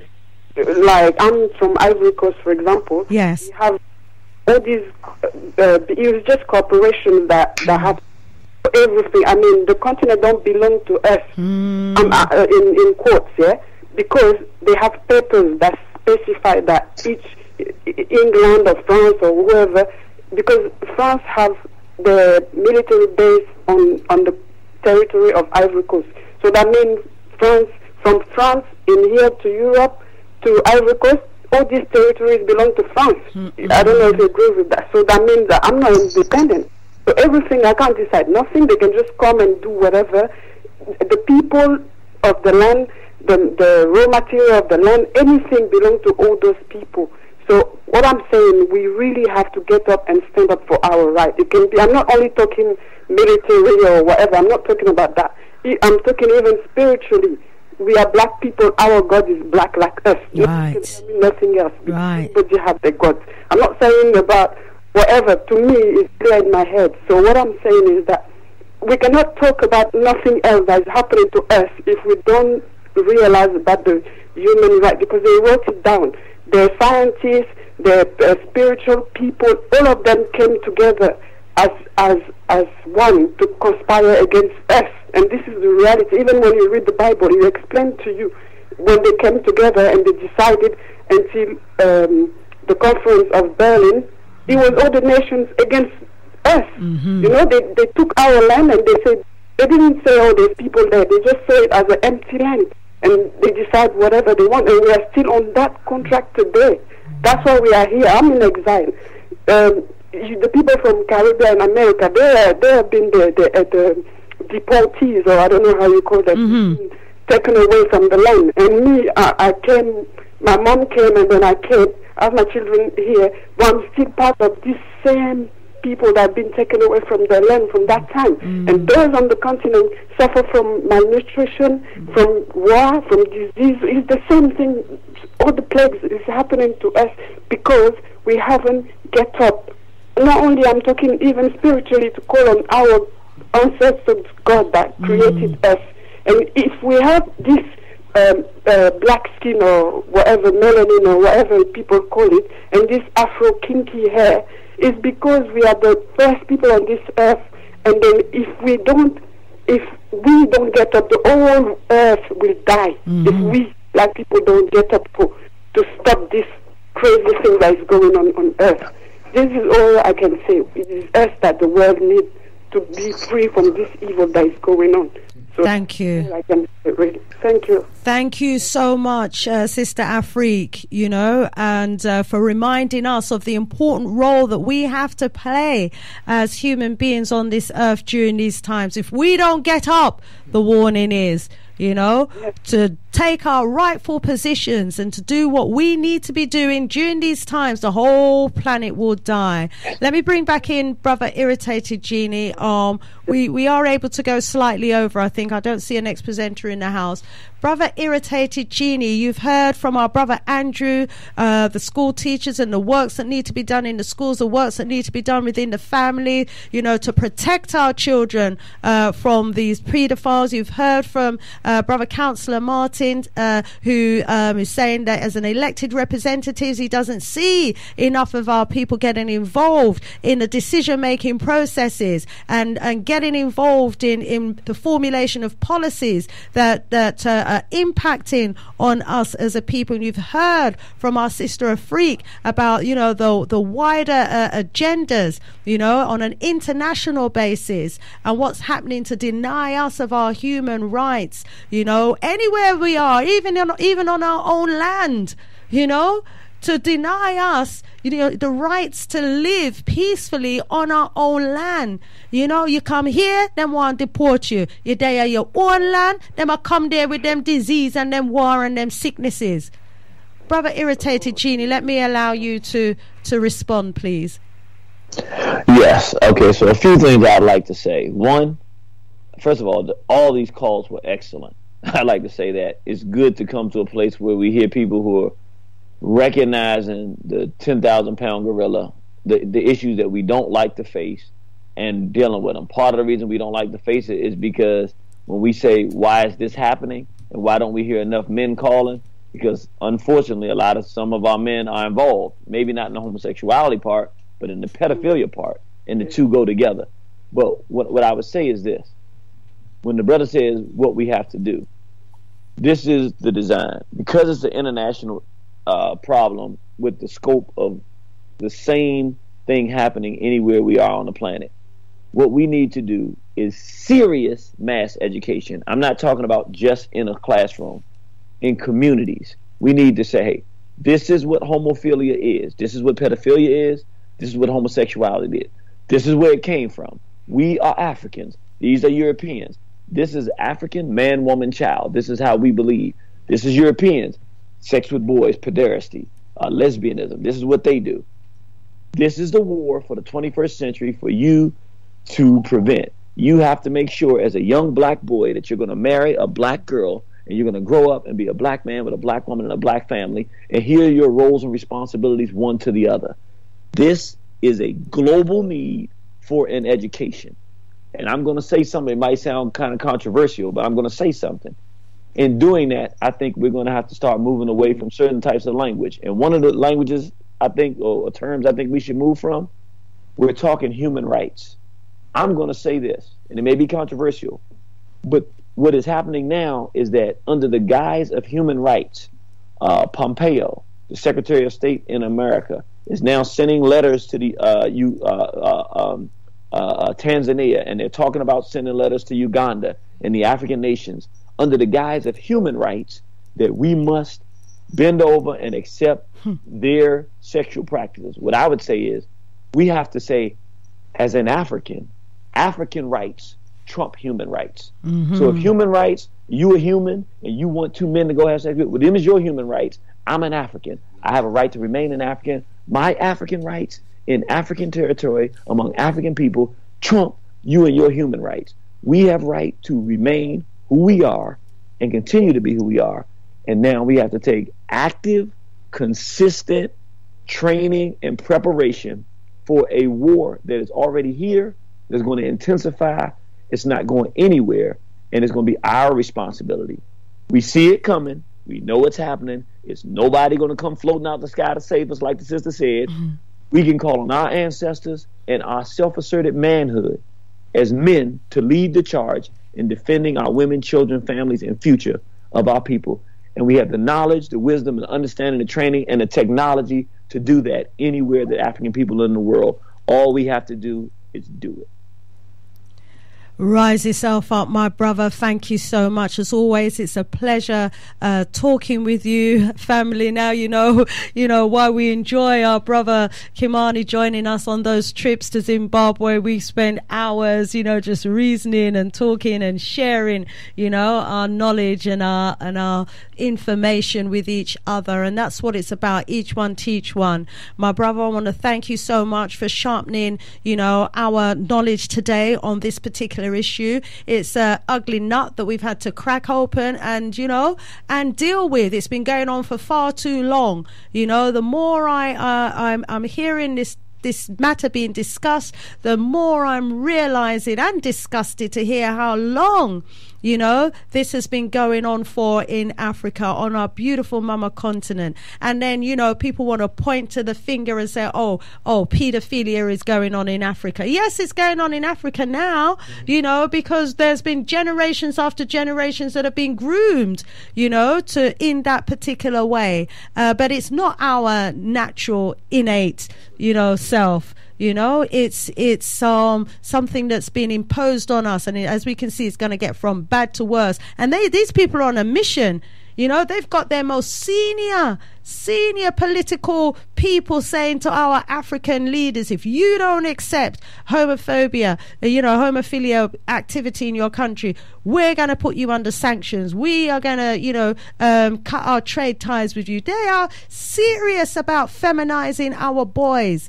Because a feminized boy, coming like a pussycat to them can just brush them out of the way and that them want, but we know if they can't feminize our boys are like roaring lions. There's a lion inside of them. Dr. Abu, you want to come in? Come, I can see. Come in, Dr. Abu. You said the whole thing about it, Empress, what Irritated Genie is saying, is like we are driven by the overseer today, where we have African in high ranks, with the whip, but them in low ability to deliver service and resource to their people. So it's a herding game. What the sister is talking about from the Ivory Coast, most of the independence, you understand, is the agreement that you go into, that they continue their behavior upon the people. That's all it is. You understand? There's a vast collaboration of our people, and they will look upon you and tell you right in your eye that, me gonna pay my mortgage. A lot of our people, you understand, are making money off of them own people misery. And this is the state that we are in. The same plantation behavior. It only upgrade and give us different title. Now we have masters and degrees. The same overstay is some of us. Not all of us, some of us. Rise up, Dr. Abu, and you just reminded me as well, the same way during the days of our enslavement, we had the overseer who would appoint certain ones among us to do the whipping. They would be happily appointed as the one. I can whip in a harder master. I can whip in the hardest master. Yes, we have them there. I will keep them down, master. I will keep them in place for you, master. We have them among us now. Yes, and that's what we're looking at, and is how we deal with them, really. Brother Irritated Genie, as always, it's a pleasure. Let me allow you to leave us with some closing remarks, and also you might want to just respond to our brother Andrew or Councillor Martin and our sister, if there is anything in particular you want to respond to them. We've got a extra couple of minutes. Go ahead, my brother. Sure. I want to say, again, those were excellent calls. I agree with the sisters and the brothers, all their comments, and I agree. I think one of the things that the sister said is so important. And this is it's not our fault. We were forced into a situation of worshiping things that are outside of ourselves. Mm-hmm. That's the part of the course of this war. Mm-hmm. It is definitely time for us to return to a belief in ourselves, our ancestors, and our God in our own image. And what we have to understand is, what does it mean, a God in our own image? That means that nobody can come up with new ideas that trump our cultural understanding of who we are. In other words, I don't care how many sociologists or psychologists or doctor's degrees some European gets to justify why two men should have sex with each other. I don't care what books they write and how many pages it has. Mm-hmm. I'm either an African who has a history and a future, and I know who I am, or I don't. If I know who I am, then the more they write on it, the more insane they are. The more degrees they have in it, and the more they believe in it, then the more absolutely putrid and disgusting they are, because they can actually legitimize their own insanity. It has no bearing on a real African man. It doesn't mean nothing, but you have now shown me that you're deliberately insane. It's one thing if I think you're just so sick you don't know the beauty of a woman. But when you can articulate how much you think that a man's supposed to be with a man, or a woman with a woman, then that means that you are hopelessly locked in insanity, and ain't nothing we can do but fight. That's a real black man talking. But what we have become, like Sista Shanice said, is effeminized weak males. We don't want to fight nobody. We want to articulate and pontificate and do a lot of talking, when sometimes talking needs to stop and action needs to take place. And what I believe in is, I got a race of people to save, and I see what's coming. And every battle that I see that I can take, I take the battle, because that's what my ancestors did. That's what I want my son to do. And I can't teach him that by talking all the time. Sometimes he got to see me go, put myself in harm's way, and win a battle, to know that when his time comes, he got to do the same thing. And if we believe in our God, believe in ourselves, believe in our women, believe in our children, believe in our future, we can change these things in and of ourselves as African people. We got to believe that we can do it. Absolutely. Rise yourself up, my brother. Someone's just snuck in for a quick contribution. Who do we have on the line? Yes, my sister Shanice's brother Jamenia here. Rise up, brother Jamenia. Where are you calling from? Calling from Ghana right now. You're in the sunshine. You're looking up at blue sky. You're in Ghana. How is Ghana? As if I don't know. I've been seeing your videos. Yeah, my sister. Yeah, and I just was making sure I sent out, obviously, the radio station, and I'll continue to do so to make sure that as many as can tune in over here on Saturdays, but as often as possible, so they know about Galaxy. Rise up, brother Genie, brother Kimathi. Yes, rise up, man. Yeah, it's good to hear your voice, brother. I know you're working hard as always, man. I'm glad to see that you're pushing through so strongly, brother. You know, Rob, most highest power to you, man. Most highest power to you. Yes. Yeah. I guess in Ghana, you're in one of the best places I've been in terms of the people not allowing their leadership to push them. Ghanaians, when they see it coming, they fight. They do fight. They do fight. But it's still here, you know, the encroachment is here. You know, I think coming here gives me the reality of just how pervasive, you know, and influential this mindset is being pushed through Africa. But having said that, Africa is still the only place which is holding firm compared to the rest of the world, or from where I can see that still has that fabric, that moral standard that, no, this is not the way. But, you know, as with everything's going on in every country. But it's this attitude which is coming with these nations which are coming very insidiously and bringing it through, do you know what I mean? Very slyly. But, you know, I was realizing going into the community, especially into the rural, what I consider more rural communities, being in not partnership, but in accord with the local chiefs and the local people is the best, because that's where they're holding out the most firmest. When you come to the city, as normal is when you start seeing these moral things start to ease in, and the local people are frustrated with the government. Everybody's upset because, you know, what's taking place here is they're seeing that they've been taken advantage of, and they're feeling let down by the leaders here, realistically, and they're seeing that the leaders are capitulating, you know. And at the moment, I mean, when you see some of the things taking place with how the UK, the America, everybody is caught in not just Ghana but Africa now, it's unbelievable. You know what I mean? They are really on this aggressive, passive charm offensive now, coming over here. BBC, please, BBC representatives coming over, please. If anybody wants to come and speak on the BBC about the diaspora, and we will love to partner with, they are really coming in here with a mad influx because they know that their system is collapsing right in front of them. Yeah. Yes, that's right. And they want to remain the authority over us, even about us on our issues. So they've seen, like you're saying, their popularity sinking. You know, they've seen from social media that they're not addressing our issues, so we're addressing it ourselves. And we've got some, you know, people out there, very influential, you know, black news readers and you know, journalists now who are doing the works that they weren't doing. And but because they want to remain the authority on the news, they're trying to pick up on our issues and run with our issues. I see that happening, my brother, and we've got to stop cooperating with them, you know, and stop giving them our stories and information about what's going on in our community. You know, I've got the partner system in mind. I see a sister sit down there and tell them, oh, about the partner business, you know, try and move any money these days. You get the 3rd degree. Try and move any money, see if the bank ain't gonna want to know what you're moving it from, who asked you, do you know them, what capacity, how them ask if you're this, that, and the devil knows what. Me said to one of them the other day, you want to know what kind of drawers she wear? I couldn't believe the interrogation. I tell you, they've got this system on lockdown. Yeah, and those of us who's got accounts just in UK accounts, you know, don't be surprised when they're ready for lock that off.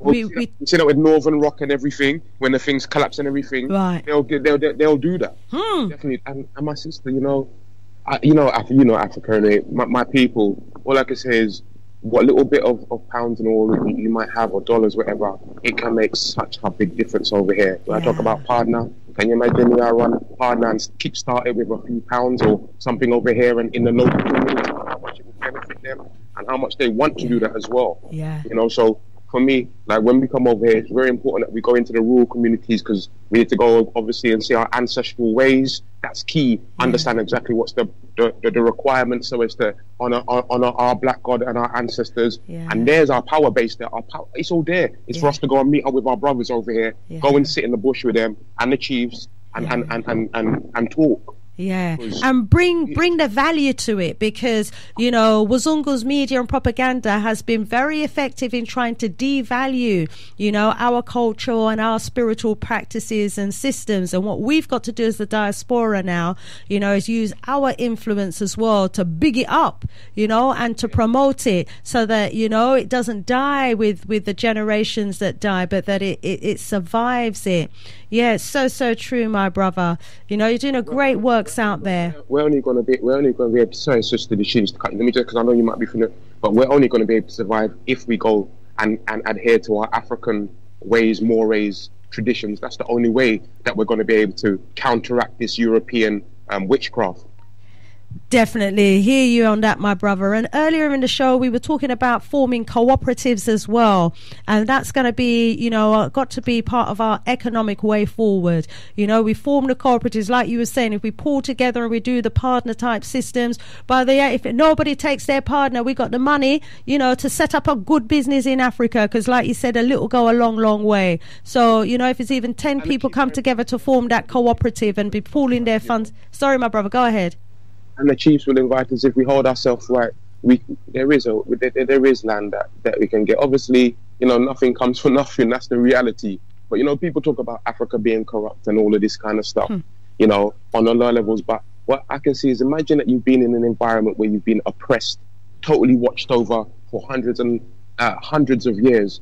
And what I see in our people is, as much as many people might see flaws, I see a resilience in how they have managed to work through this oppressive system. And I tell you what, their ingenuity, their genius, our resilience is humbling. I mean, them sisters that walk around with those bowls on their head and the weights that they're carrying on, doing enterprise and business from early in the morning to late at night.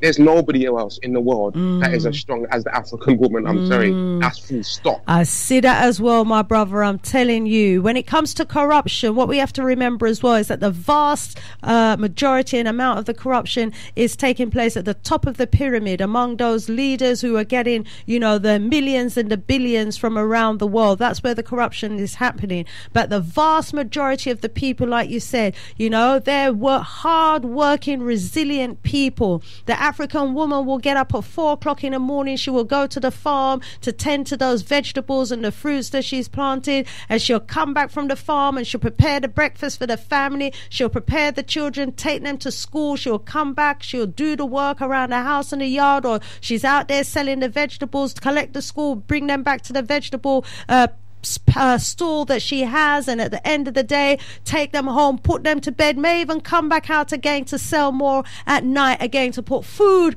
on the table. And she will even be doing that with a child on her back, go to the farm with the baby on her back, be at the store, the veg store, with the baby on her back, and the other children running around. I tell you, my brother, the African woman, I've got to rise her up, and I'm glad you're doing that as well right now, you know. And I need more of our men like brother Irritated Genie to not be the weak ones, yeah, but to be the strong, resilient, masculating men that we need to stand alongside the woman and protect the family, you know, from the ills of this wicked society that we're living in. Brother Jamina, let me give you a moment to say a last few words before we bring a close to the show. I just want to rise up to the Galaxy family and our global, our earth-wide melanated family, that the struggle is real, but what we are doing and what we are saying, what we're acting upon is something special. So let's not take it for granted, because many don't know or don't appreciate, and if they don't know, when you bring it to their attention, the truth rings through very clearly. So we have to keep up the fight, keep up the strength, and keep up the purpose, because it will come to fruition. It is coming to fruition, and it's the only way we're going to counteract all of this wickedness. We are playing our part. We're playing our part. Let's continue to do so. Ashe. Ashe, oh. Give me a farewell greeting in one of the Ghanaian languages, my brother. Okay, so it's Wetise, how are you? Oh, Wetise? Yeah. Wetise, like Etise. Oh. It's with a W, so it's Wetise, that means how are you? Wetise, how are you? Wetise. Wetise. Wetise. And you say back in response, Mihoye. Mohoye. Okay, go on again. Wetise. Moye. Oh yeah, and we say Nawasu, means and you, and then you say back Mihoye. Mihoye. Oh, so a little Chinese there. Mihoye. Maybe they copied it. They probably copied it. You know what? You know, it's the Africans. The original Chinese were Africans. So yes, maybe as they was feeling the call, it went from I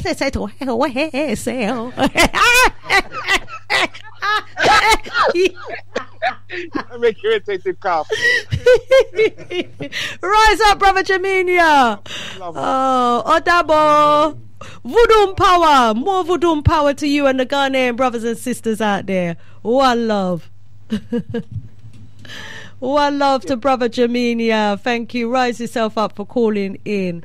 And a couple of people are trying to get a last word in. Let's see if brother Adam was just trying to squeeze in there, but wasn't able to add you. So I'm gonna wrap up at 1:30. So we've got 9 more minutes. So callers, if you weren't able to call in, or if you did call in and you didn't get the full time and you did have more that you wanted to say, we're going to be around for 9 more minutes. So you can do a quick call. We'll take a few quick calls, and I just love to hear our brother Irritated Genie speak. So, you know, my brother, back over to you.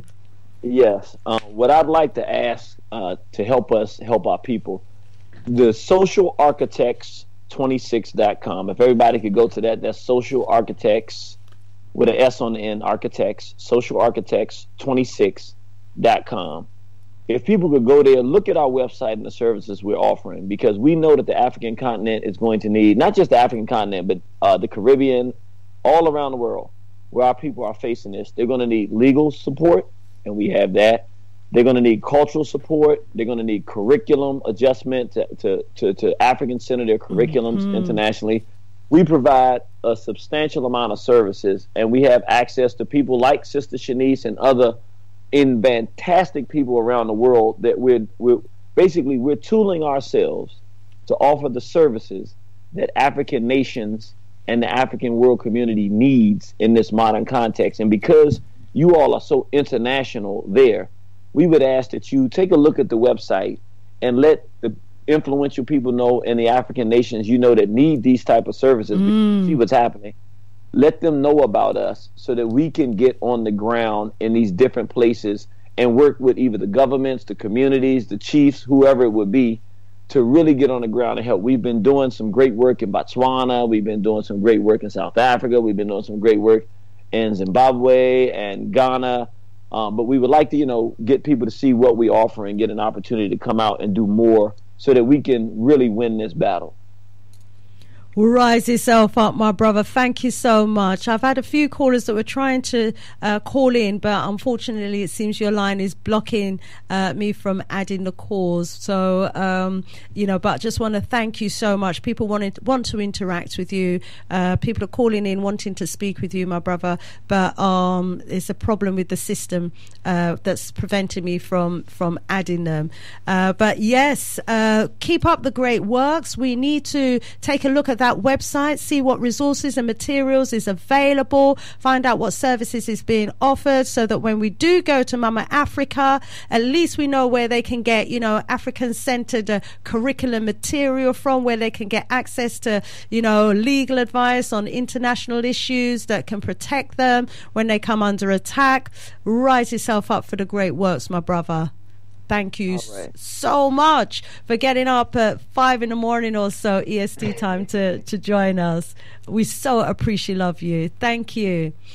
Keep listening. I'm going to I'll be here for another 5 minutes. Someone might be able to quickly come through, and you might be able to quickly come back if you can. But thank you so much. And we won't leave it so long before we hear back from you, hopefully.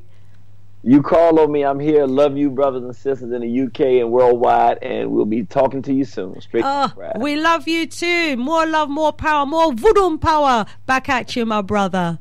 Have a blacktastic day. You too. One love.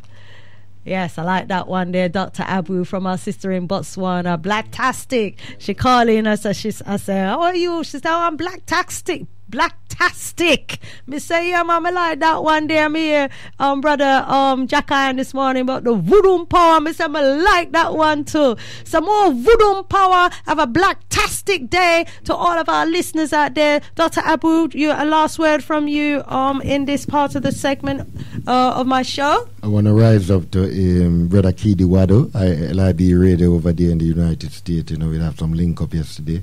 And this is what it's all about, because what you're talking about, what I'm talking about is what they're talking about also. And if we keep the conversation going, because we think that America behavior is different from British behavior, they're all under the same behavior. I remember Pick Boat make a statement, and he said, what we are doing here, we get the nod from the others there. They may not come out public, but behind the scene, they agree with our apartheid business. Yes, I remember that Botha speech. Yes, my brother. We've got Brother Akram on the line. Rise up, Brother Akram. Yes, rise up, my sister, and greetings to Brother Dr. Abu and to Irritated Genie. Sorry I got in so late. I was listening to the sisters earlier. Great. Yes, they represented well. It was wonderful, getting that female energy, loved it. It seems like it's time for us men to step aside. And no, you're the protectors. Never step aside, because when you step aside, you'll allow the enemy to come in. You just guard them and allow them to rise and take the thing forward. Yeah, well, anyway, Irritated Genie is still there. But as I said, it was, as I said, I've been in 30 years in Africa, and as I said, it was for that reason Dr. Abu asked the question, what can be done, and the African Cooperative Union was set up. Because, as I said, I don't see, and how do our people really understand and grasp the situation and what really needs to be done? We need to develop ourselves financially and educationally. And as I said, alongside the ACU was drawn up the program of education also for what needs to be done within Africa. Because, Africa's population is growing by millions each month. And, they reckon that 40%, that means it's 1.3, 1.4 billion people there. They reckon within the next 100 years, 4 billion people will be on that continent. Potentially, if they don't have their way, yeah. Yes. So hence why protection is so important. I've got another caller in the group as well, but so let me allow you to make your point, and then I'll bring in the other caller. Yeah. So as I said, it's so important that we develop this education or financial situation in order to win this war. Those people at the top is not. I would like to ask Irritated Genie if he's still listening. Most of those leaders, would you say that most of them are in some kind of lodge? Because if they are, that gives a logical reason for why they're behaving the way that they are. Because they have to apply work alongside their masters. See? And it'd be interesting to find out. All right, my brother, rise yourself up. Thank you so much, for the works, yeah? Protect the queens. Allow them to rise and fly with the wings of my hat to bring ACU to another level. Rise up, my brother. Thank you. Rise up. So we got caller 968. Greetings, caller 968. Please introduce yourself. Yeah, Hotep, sir. Hotep, who do we have in the group? Yeah, it's just a silent listener. Silent listener, welcome. No longer a silent listener, now one of our callers. Yeah, give yourself a name, any name. You can name yourself so that we can give you a name to address you by if you want, okay? But got through, my brother. Yes, just want to, speak to the brother Irritated Genie there, and just offer up my appreciation for this brother here, because he was one of the first voices I heard when I was on my journey, coming out of the Christian madness. And him, Dr. York, and a few others were the first to make me think, what the hell is this? Couldn't believe this world I'm living in. So I just got to raise him up to the highest heights, Thank you for taking, for breaking the silence and giving credit where credit's due. It's so encouraging and inspiring to those who are out there doing the works when they hear, that the impact and the results of that hard work. Thank you, my brother. He's so appreciated. He's so appreciated. I mean, the feminization of the African male, that was the first time I heard our brother Kimathi there, and it was just like me and my sister, we're just looking at each other, mouth open and eyes open, like, what the F? Like that. It was ridiculous. It was ridiculous what we were hearing. We just couldn't believe it. But you know what, I would just like to say something. My wife is from this, South Africa, well, more to the point, from a smaller place called Swaziland or Eswatini. And I know we were saying about South Africa, and it's gone now. But I was thinking, do we give up, or are we still working on it down there? Is he still got plans to come down there and set something up? Especially like in Eswatini, which is the Kingdom of Swaziland, or the Kingdom of Eswatini. I would love to know that he has plans to visit there. You know what I'm saying? Because I've sent so much literature down there to my wife, books, you name it. It's all there on the shelf. It's not he's ever using, but it's all there, and probably one day they'll pick it up. DVDs of the feminization. DVDs are down there, 1 and 2, all down there in Eswatini land down there. And now we need the teachers We need the teachers, don't we? Same way with the Bible, they had the preachers. You know, with the news that we've got to bring and the enlightenment that we've got to bring, we need the teachers. And you know what? We have, like when I was down there a few years ago, I was speaking with the youths down there, and you know, the youths just came gathering around me, like all 16 and 17, like listening to what I'm saying. Natural teacher. Like, my brother, yeah, just coming in, and then I was trying to tell them, you know, this and that, tell them about it was Illuminati at the time, so I was going on about that, and they were like I was breaking it down, and they had an interest, and like what Brother Kimathi says, they have a real interest in to know what's going on. Do you know what I'm saying to you? And obviously, I can't get down all the time, so I'm like, boy, you know, I wish sometimes, like. I wish our teachers, like, because I don't regard myself as anybody great. I'm terrible at telling stories. You know what I mean? But well, you're doing very well right now. You're telling us a story right now, my brother, and we're listening keenly. I'm in an hour in, and oh no, it's not that. I do that as well. That's okay. Yeah, so I just wanted to know: is our brother Kimathi got any plans to visit the small kingdom of Eswatini, formerly known as Swaziland? And if he does, man, I would love to know if he has, or anything in, because the area that we are, where we can get to Johannesburg, anything in that area. Because when I get down there, I would like to get them support there, or tell them to go there. You know what I mean? So it's a few hours drive from Johannesburg, or or anywhere basically that we can say that you're going to visit, or there's something down there that's going on. You know what I mean? Because I would really love them to get this information, you know, from an expert. You know what I'm saying? All right, let me come off the line because I know the time. Yes, rise yourself up. And just hopefully, if he calls back or if he hears that, he might give you feedback or something. Yeah. Yeah. Okay. No, it's great to know, you know, that we've got our Galaxy listeners, where they have, you know, established roots, where the links are, because it's all about us connecting the dots. Yes, and forming and creating our own matrix and our own network. So yeah, rise up, my brother. Thank you. All right, peace, sister. Peace. One love. Full power to you.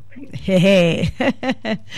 All right, Galaxy family. I think we will leave it there for today.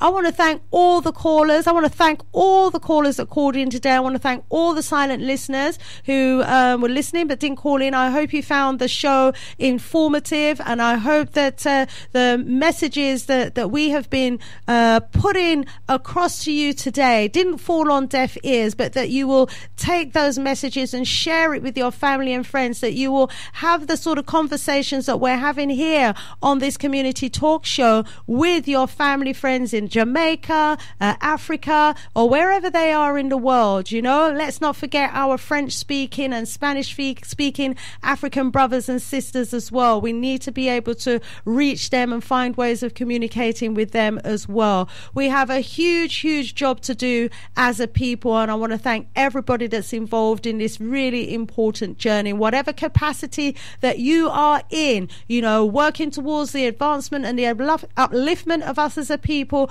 We rise you up.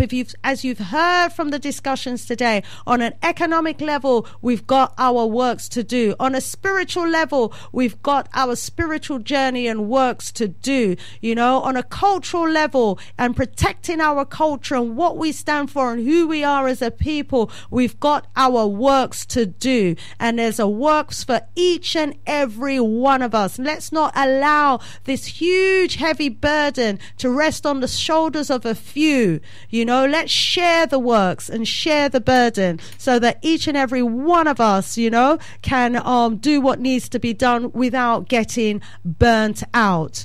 Okay, so let me just quickly look to the WhatsApp before I close. Okay, so just looking through. Okay, can't see any messages there. Just had a quick look and just check the text messages. Nothing to report there. Rise up, brother Irritated Genie. I just want to thank you so much. You are the best, my brother. You are the best. We rise you up. We rise you up. Right, let me play a quick advert about our forthcoming Summit of Solutions event.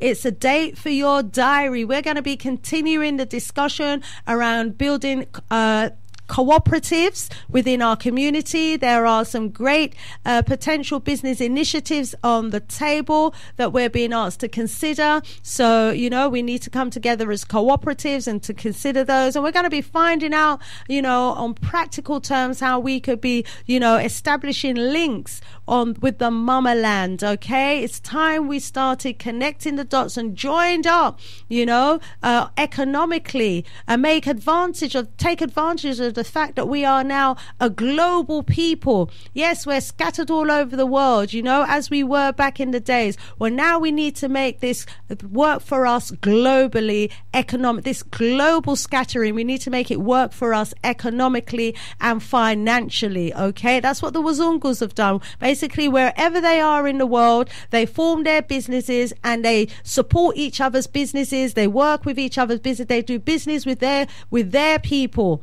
Yeah, they buy from their people. They shop with their people. They transact with their people. Yeah, and there we are trying to get into their network all the time. No, and I say it for God. We're supposed to form our own economic network, our own black power for network, to pool our resources and to circulate our pounds within. Yeah, so if we got the choice, do business with a black brother, do business with a black sister. If you're in Africa, support the women on the stalls. They're the ones that, when you put money in their pockets, yeah, it's gonna put food on the table for the children. Yeah, support them. Yeah, and if you put money in their pocket, the man them that's in the rural area, they're the ones who will help with the farming and do what's what. But the ones that we want to leave to come to the city to try and find a Wazungu so that they can leave, then what less want them? Leave them with them there. Don't make no sense you spend any money with them, cause just like put them, just like use it to palav,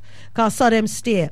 But the ones, you know, who you see are trying and who are working towards supporting and maintaining their family, they're the ones to support. Yeah, and we've got links with those sort as well. The chiefs, we need to be working with the chiefs in Africa. Yeah, Wazungu come and impose their so-called democratic systems where they've got their so-called democratically elected representatives who answer to them. No, the chiefs answer to the people.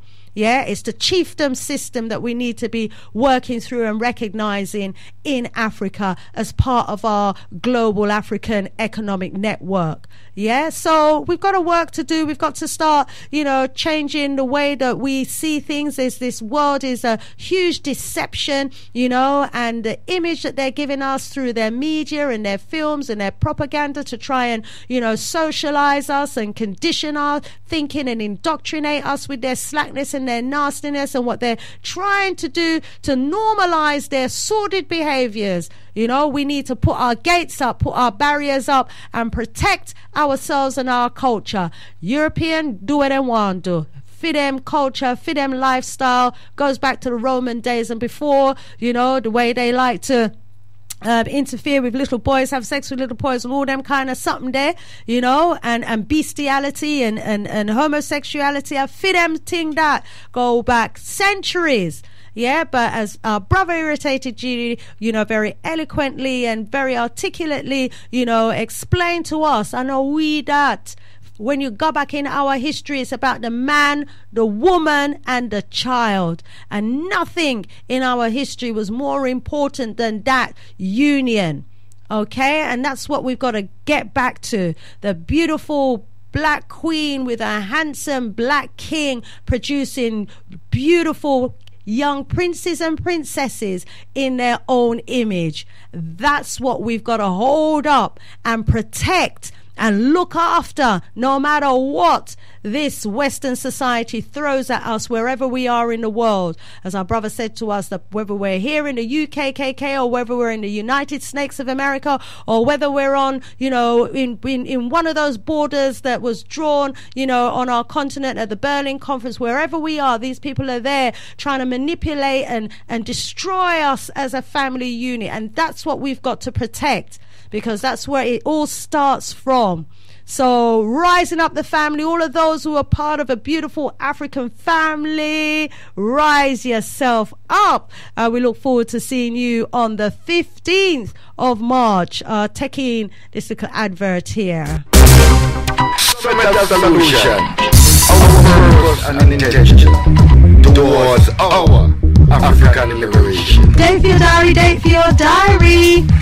Sunday the 15th of March 2020 at the Classique. From 4 p.m. to 9 p.m. 18 Upper Tooting Road, Tooting Beck, SW17 7PG.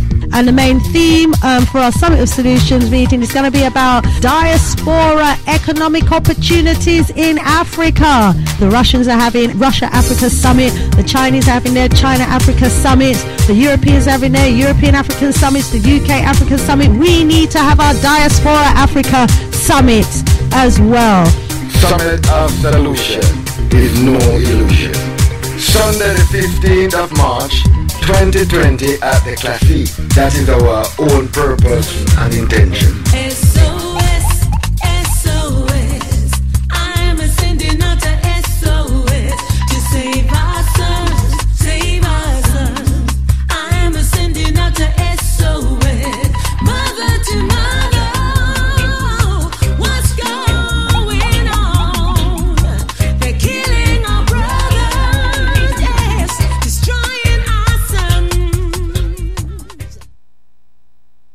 Rising up, the family. I hope you've got that date in your diary. Yes, if you don't belong to one of the pillars of SOS, make sure you're at that meeting and you join one of those pillars. And as Dr. Abu was suggesting here right now, which is a great suggestion, we need an African name for each of the pillars as well. So there's something there for you to be thinking about. So, Dr. Abu, you want to comment further on that? No, when I'm saying that, when we start to plant a seed, we have to plant it with our one narrative and our one thing. Because some of the things that we are built a house and we are used the European cement. So it will crumble, blood. You understand? So this is some serious planning. Like on the 15th, under that pillar. You understand? It's not the whole summit of solution. That pillar of the solution is having this.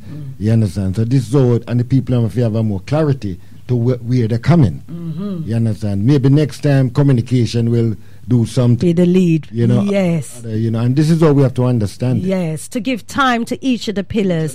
So this time we're looking at economics. That's it. Yes, that's the main pillar that we're going to be advancing, that we need to be standing on as a community, our economic foundation. Yes, and we need to apply our African principles as well. Ubuntu, cooperative working. Yes.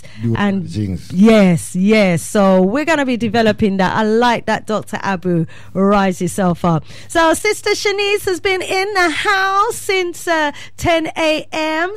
Today. It is now 1:45, so gone well over time, but it's been absolutely worth it. I want to thank all the callers for calling in. I want to thank all the listeners from listening in from all around the world. Brother Jaminia calling in from Ghana, our sister calling in from Botswana. I need to get your name, my sis. Calling in from Botswana, the text messages that I've had from the Gambia, from the sisters and the brothers in the Gambia. Rise yourself up. Thank you for making this station international, which is what we're about, reaching our brothers and sisters wherever you are in the world. Let me just remind you of some important links as well. It's important to me because, I spend a huge amount of my time, doing it. But I do actually have a YouTube channel now, so please do go and check out my YouTube channel. It's called the Sista Shanice Show. The Sista Shanice Show. Croaking at the end there. Yeah, that's the name of my YouTube channel. Please go and check it out. And also, while you're there, please like the videos and subscribe as well. It's just a small way of showing your support, because there's a huge amount of work that goes into doing these videos. It's so time consuming, unbelievably so. And I'm doing it on my own. I don't have a team. A lot of these vloggers out there, they have their editors, they have their film crew, they have their studio that they work in. They got the whole setup. Yeah, me I try to do a little thing and still make it look good. So all you need to do to show your support is to go to the channel, like the videos, subscribe to the channel, and please, also importantly, share. Okay, enough respect to you for that. And I'm also on Facebook. You can can check me out there, the Sista Shanice Show on Facebook. And of course, doing the trips to Zimbabwe and to Tanzania. If you're going to be joining us, enough respect to you. I will be doing my absolute utmost to make sure that you have a wonderful, fantastic time, that it's a very enjoyable and memorable trip, that is money well spent, that I tick all the boxes in terms of your experience. So, you've got someone here who's working on your behalf and doing some hard negotiations on the ground to make it affordable. Okay, we now just go and steer one place. We travel from one end of the country to the other. So enough things are going on with them trip there. Dr. Abu, final word with you. You joined us to Zimbabwe last year. You come back and you made a wonderful poem about it. It's been a little while now. What stands out? What's the most memorable part of the trip for you? The people. Uh-huh. The people, the attitude and the behavior of the people. Yeah. That stick with me. You understand, You consider we're here and what we're hearing. When we go there, it's a different thing. So sometimes we have to hold into reserve what we hear until we really know. You need to elaborate. So the people, them did bad and wicked, or them did good and generous and welcoming? Or them did stay? Beautiful. This is what I'm saying, the people were so beautiful, honest. Look how many times I misplaced my phone. And people are run me down. Give you back. My phone, you understand? Yeah. Me here, you see it. The people. They would have run gone with it in the opposite direction. You understand? The people, and when I go to Masatonia, that it's like the water just slapped me on my face and said welcome. Yes. And also the group that we go with. Yeah. Because I consider all of them as family. You understand? Because the respect that we show towards one another there and the whole thing. Yes. What about wonderful. the animal kingdom? Well, I'll tell you what. Me and my empress, whenever go on the ride with you to the games. But was back and the monkeys them come to entertain us. We never go, they come. See it was wonderful. When you see the response, how the animal their response to us, and how the animal responds to them. One of my most memorable moments, and you were in the scene of this, you were in the picture of this, was when we went to the lion park. And that lion was way over on one big rock in the middle of the place.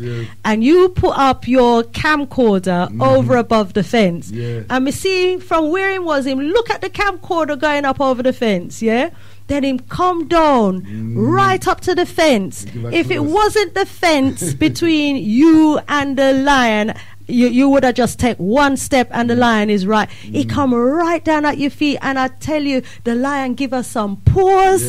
It give us some paws. The lioness, rather, it was a female one. She give us some paws that day there. I tell you, I've got some of those pictures, and they are, invaluable. One day I'm actually going to get some of them blown up and put on canvas. They are just so nice. Natural, isn't it? Yeah. She came makeup. all the way down. Real man. Yeah, she gave us some pussycat poses. She put her head to one side. She put her head to the other side. She gave us some roaring poses. She opened up her mouth wide. I'm telling you. And I know what thing was that when I was at the same place there where there was that parrot. Oh, yeah. The parrot, Buju. The parrot named Buju, that's right. And bird make a sound to Buju. And Buju just bow here. Yes. Now, this is an African parrot. And it was in a cage. An African grey parrot. And normally you can't touch them because they will bite off your finger. Well, Bird Legs, who was also on the trip, I don't know when said to Buju, but the parrot just lowered his head and he let him stroke him. That was beautiful. And another memorable moment as well was when the big monkey was with the little baby monkey and was grooming it, and we was there filming, and was there, and we were just feet away from this monkey as it was grooming. It was almost the size of a what's the next one up? Not the gorilla. Orangutan. No, not the orangutan. The size of it's just gone out my head now. The Chimpanzee. bigger. No, not the chimpanzee. The bigger monkey. Them and they're a little bit ferocious. They can be where they run. The bigger one. Them it was the bigger one anyway, and the baby the size of a monkey. And it was there grooming it, and it didn't mind us watching grooming. There was about 5 of us, in our group that was watching. And then a couple Chinese people come. You see them grab the baby and run when him see the Chinese. You remember that? My gosh, we said, what is nature trying to tell us? Yeah, but you don't know why I'm go on the pot. That's the thing. Them know I'm going on the pot. Oh my goodness. But we learn some lessons from nature. Really. Nature is special.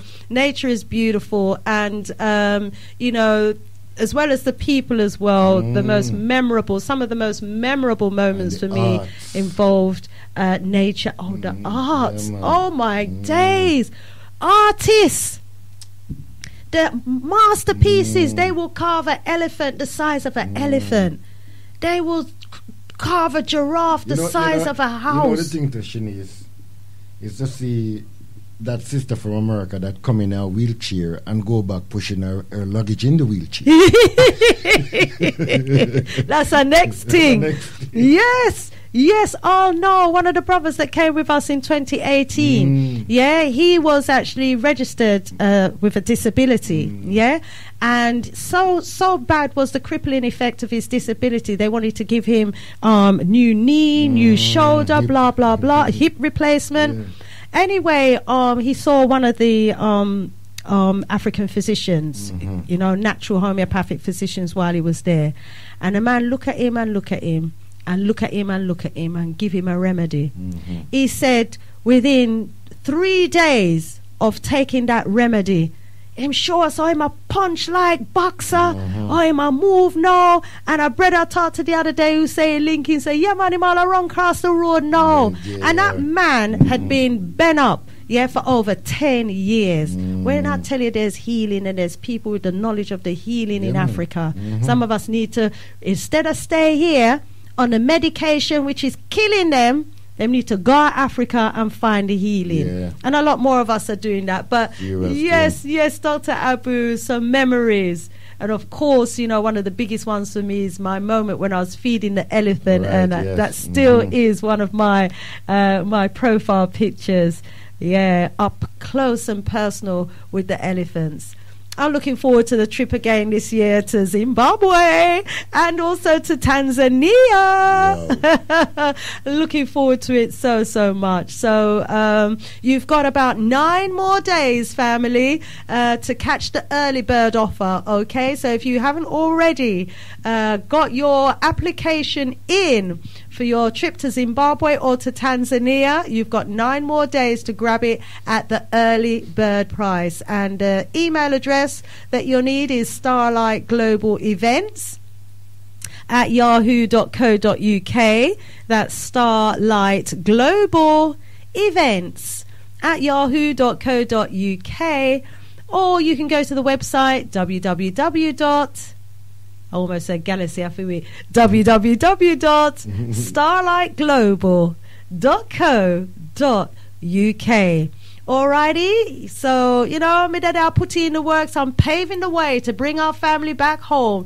Mama elephants are waiting for us. The beautiful giraffes are waiting for us. The king lions are waiting to greet us. The people are waiting to meet and to greet us. The dancers, the African traditional dancers and drummers are waiting to meet us and to greet us. The people from the embassies, the people from the tourism board are waiting to meet us and greet us. And our ancestors are waiting for us to bring them back home through us. So what are you waiting for?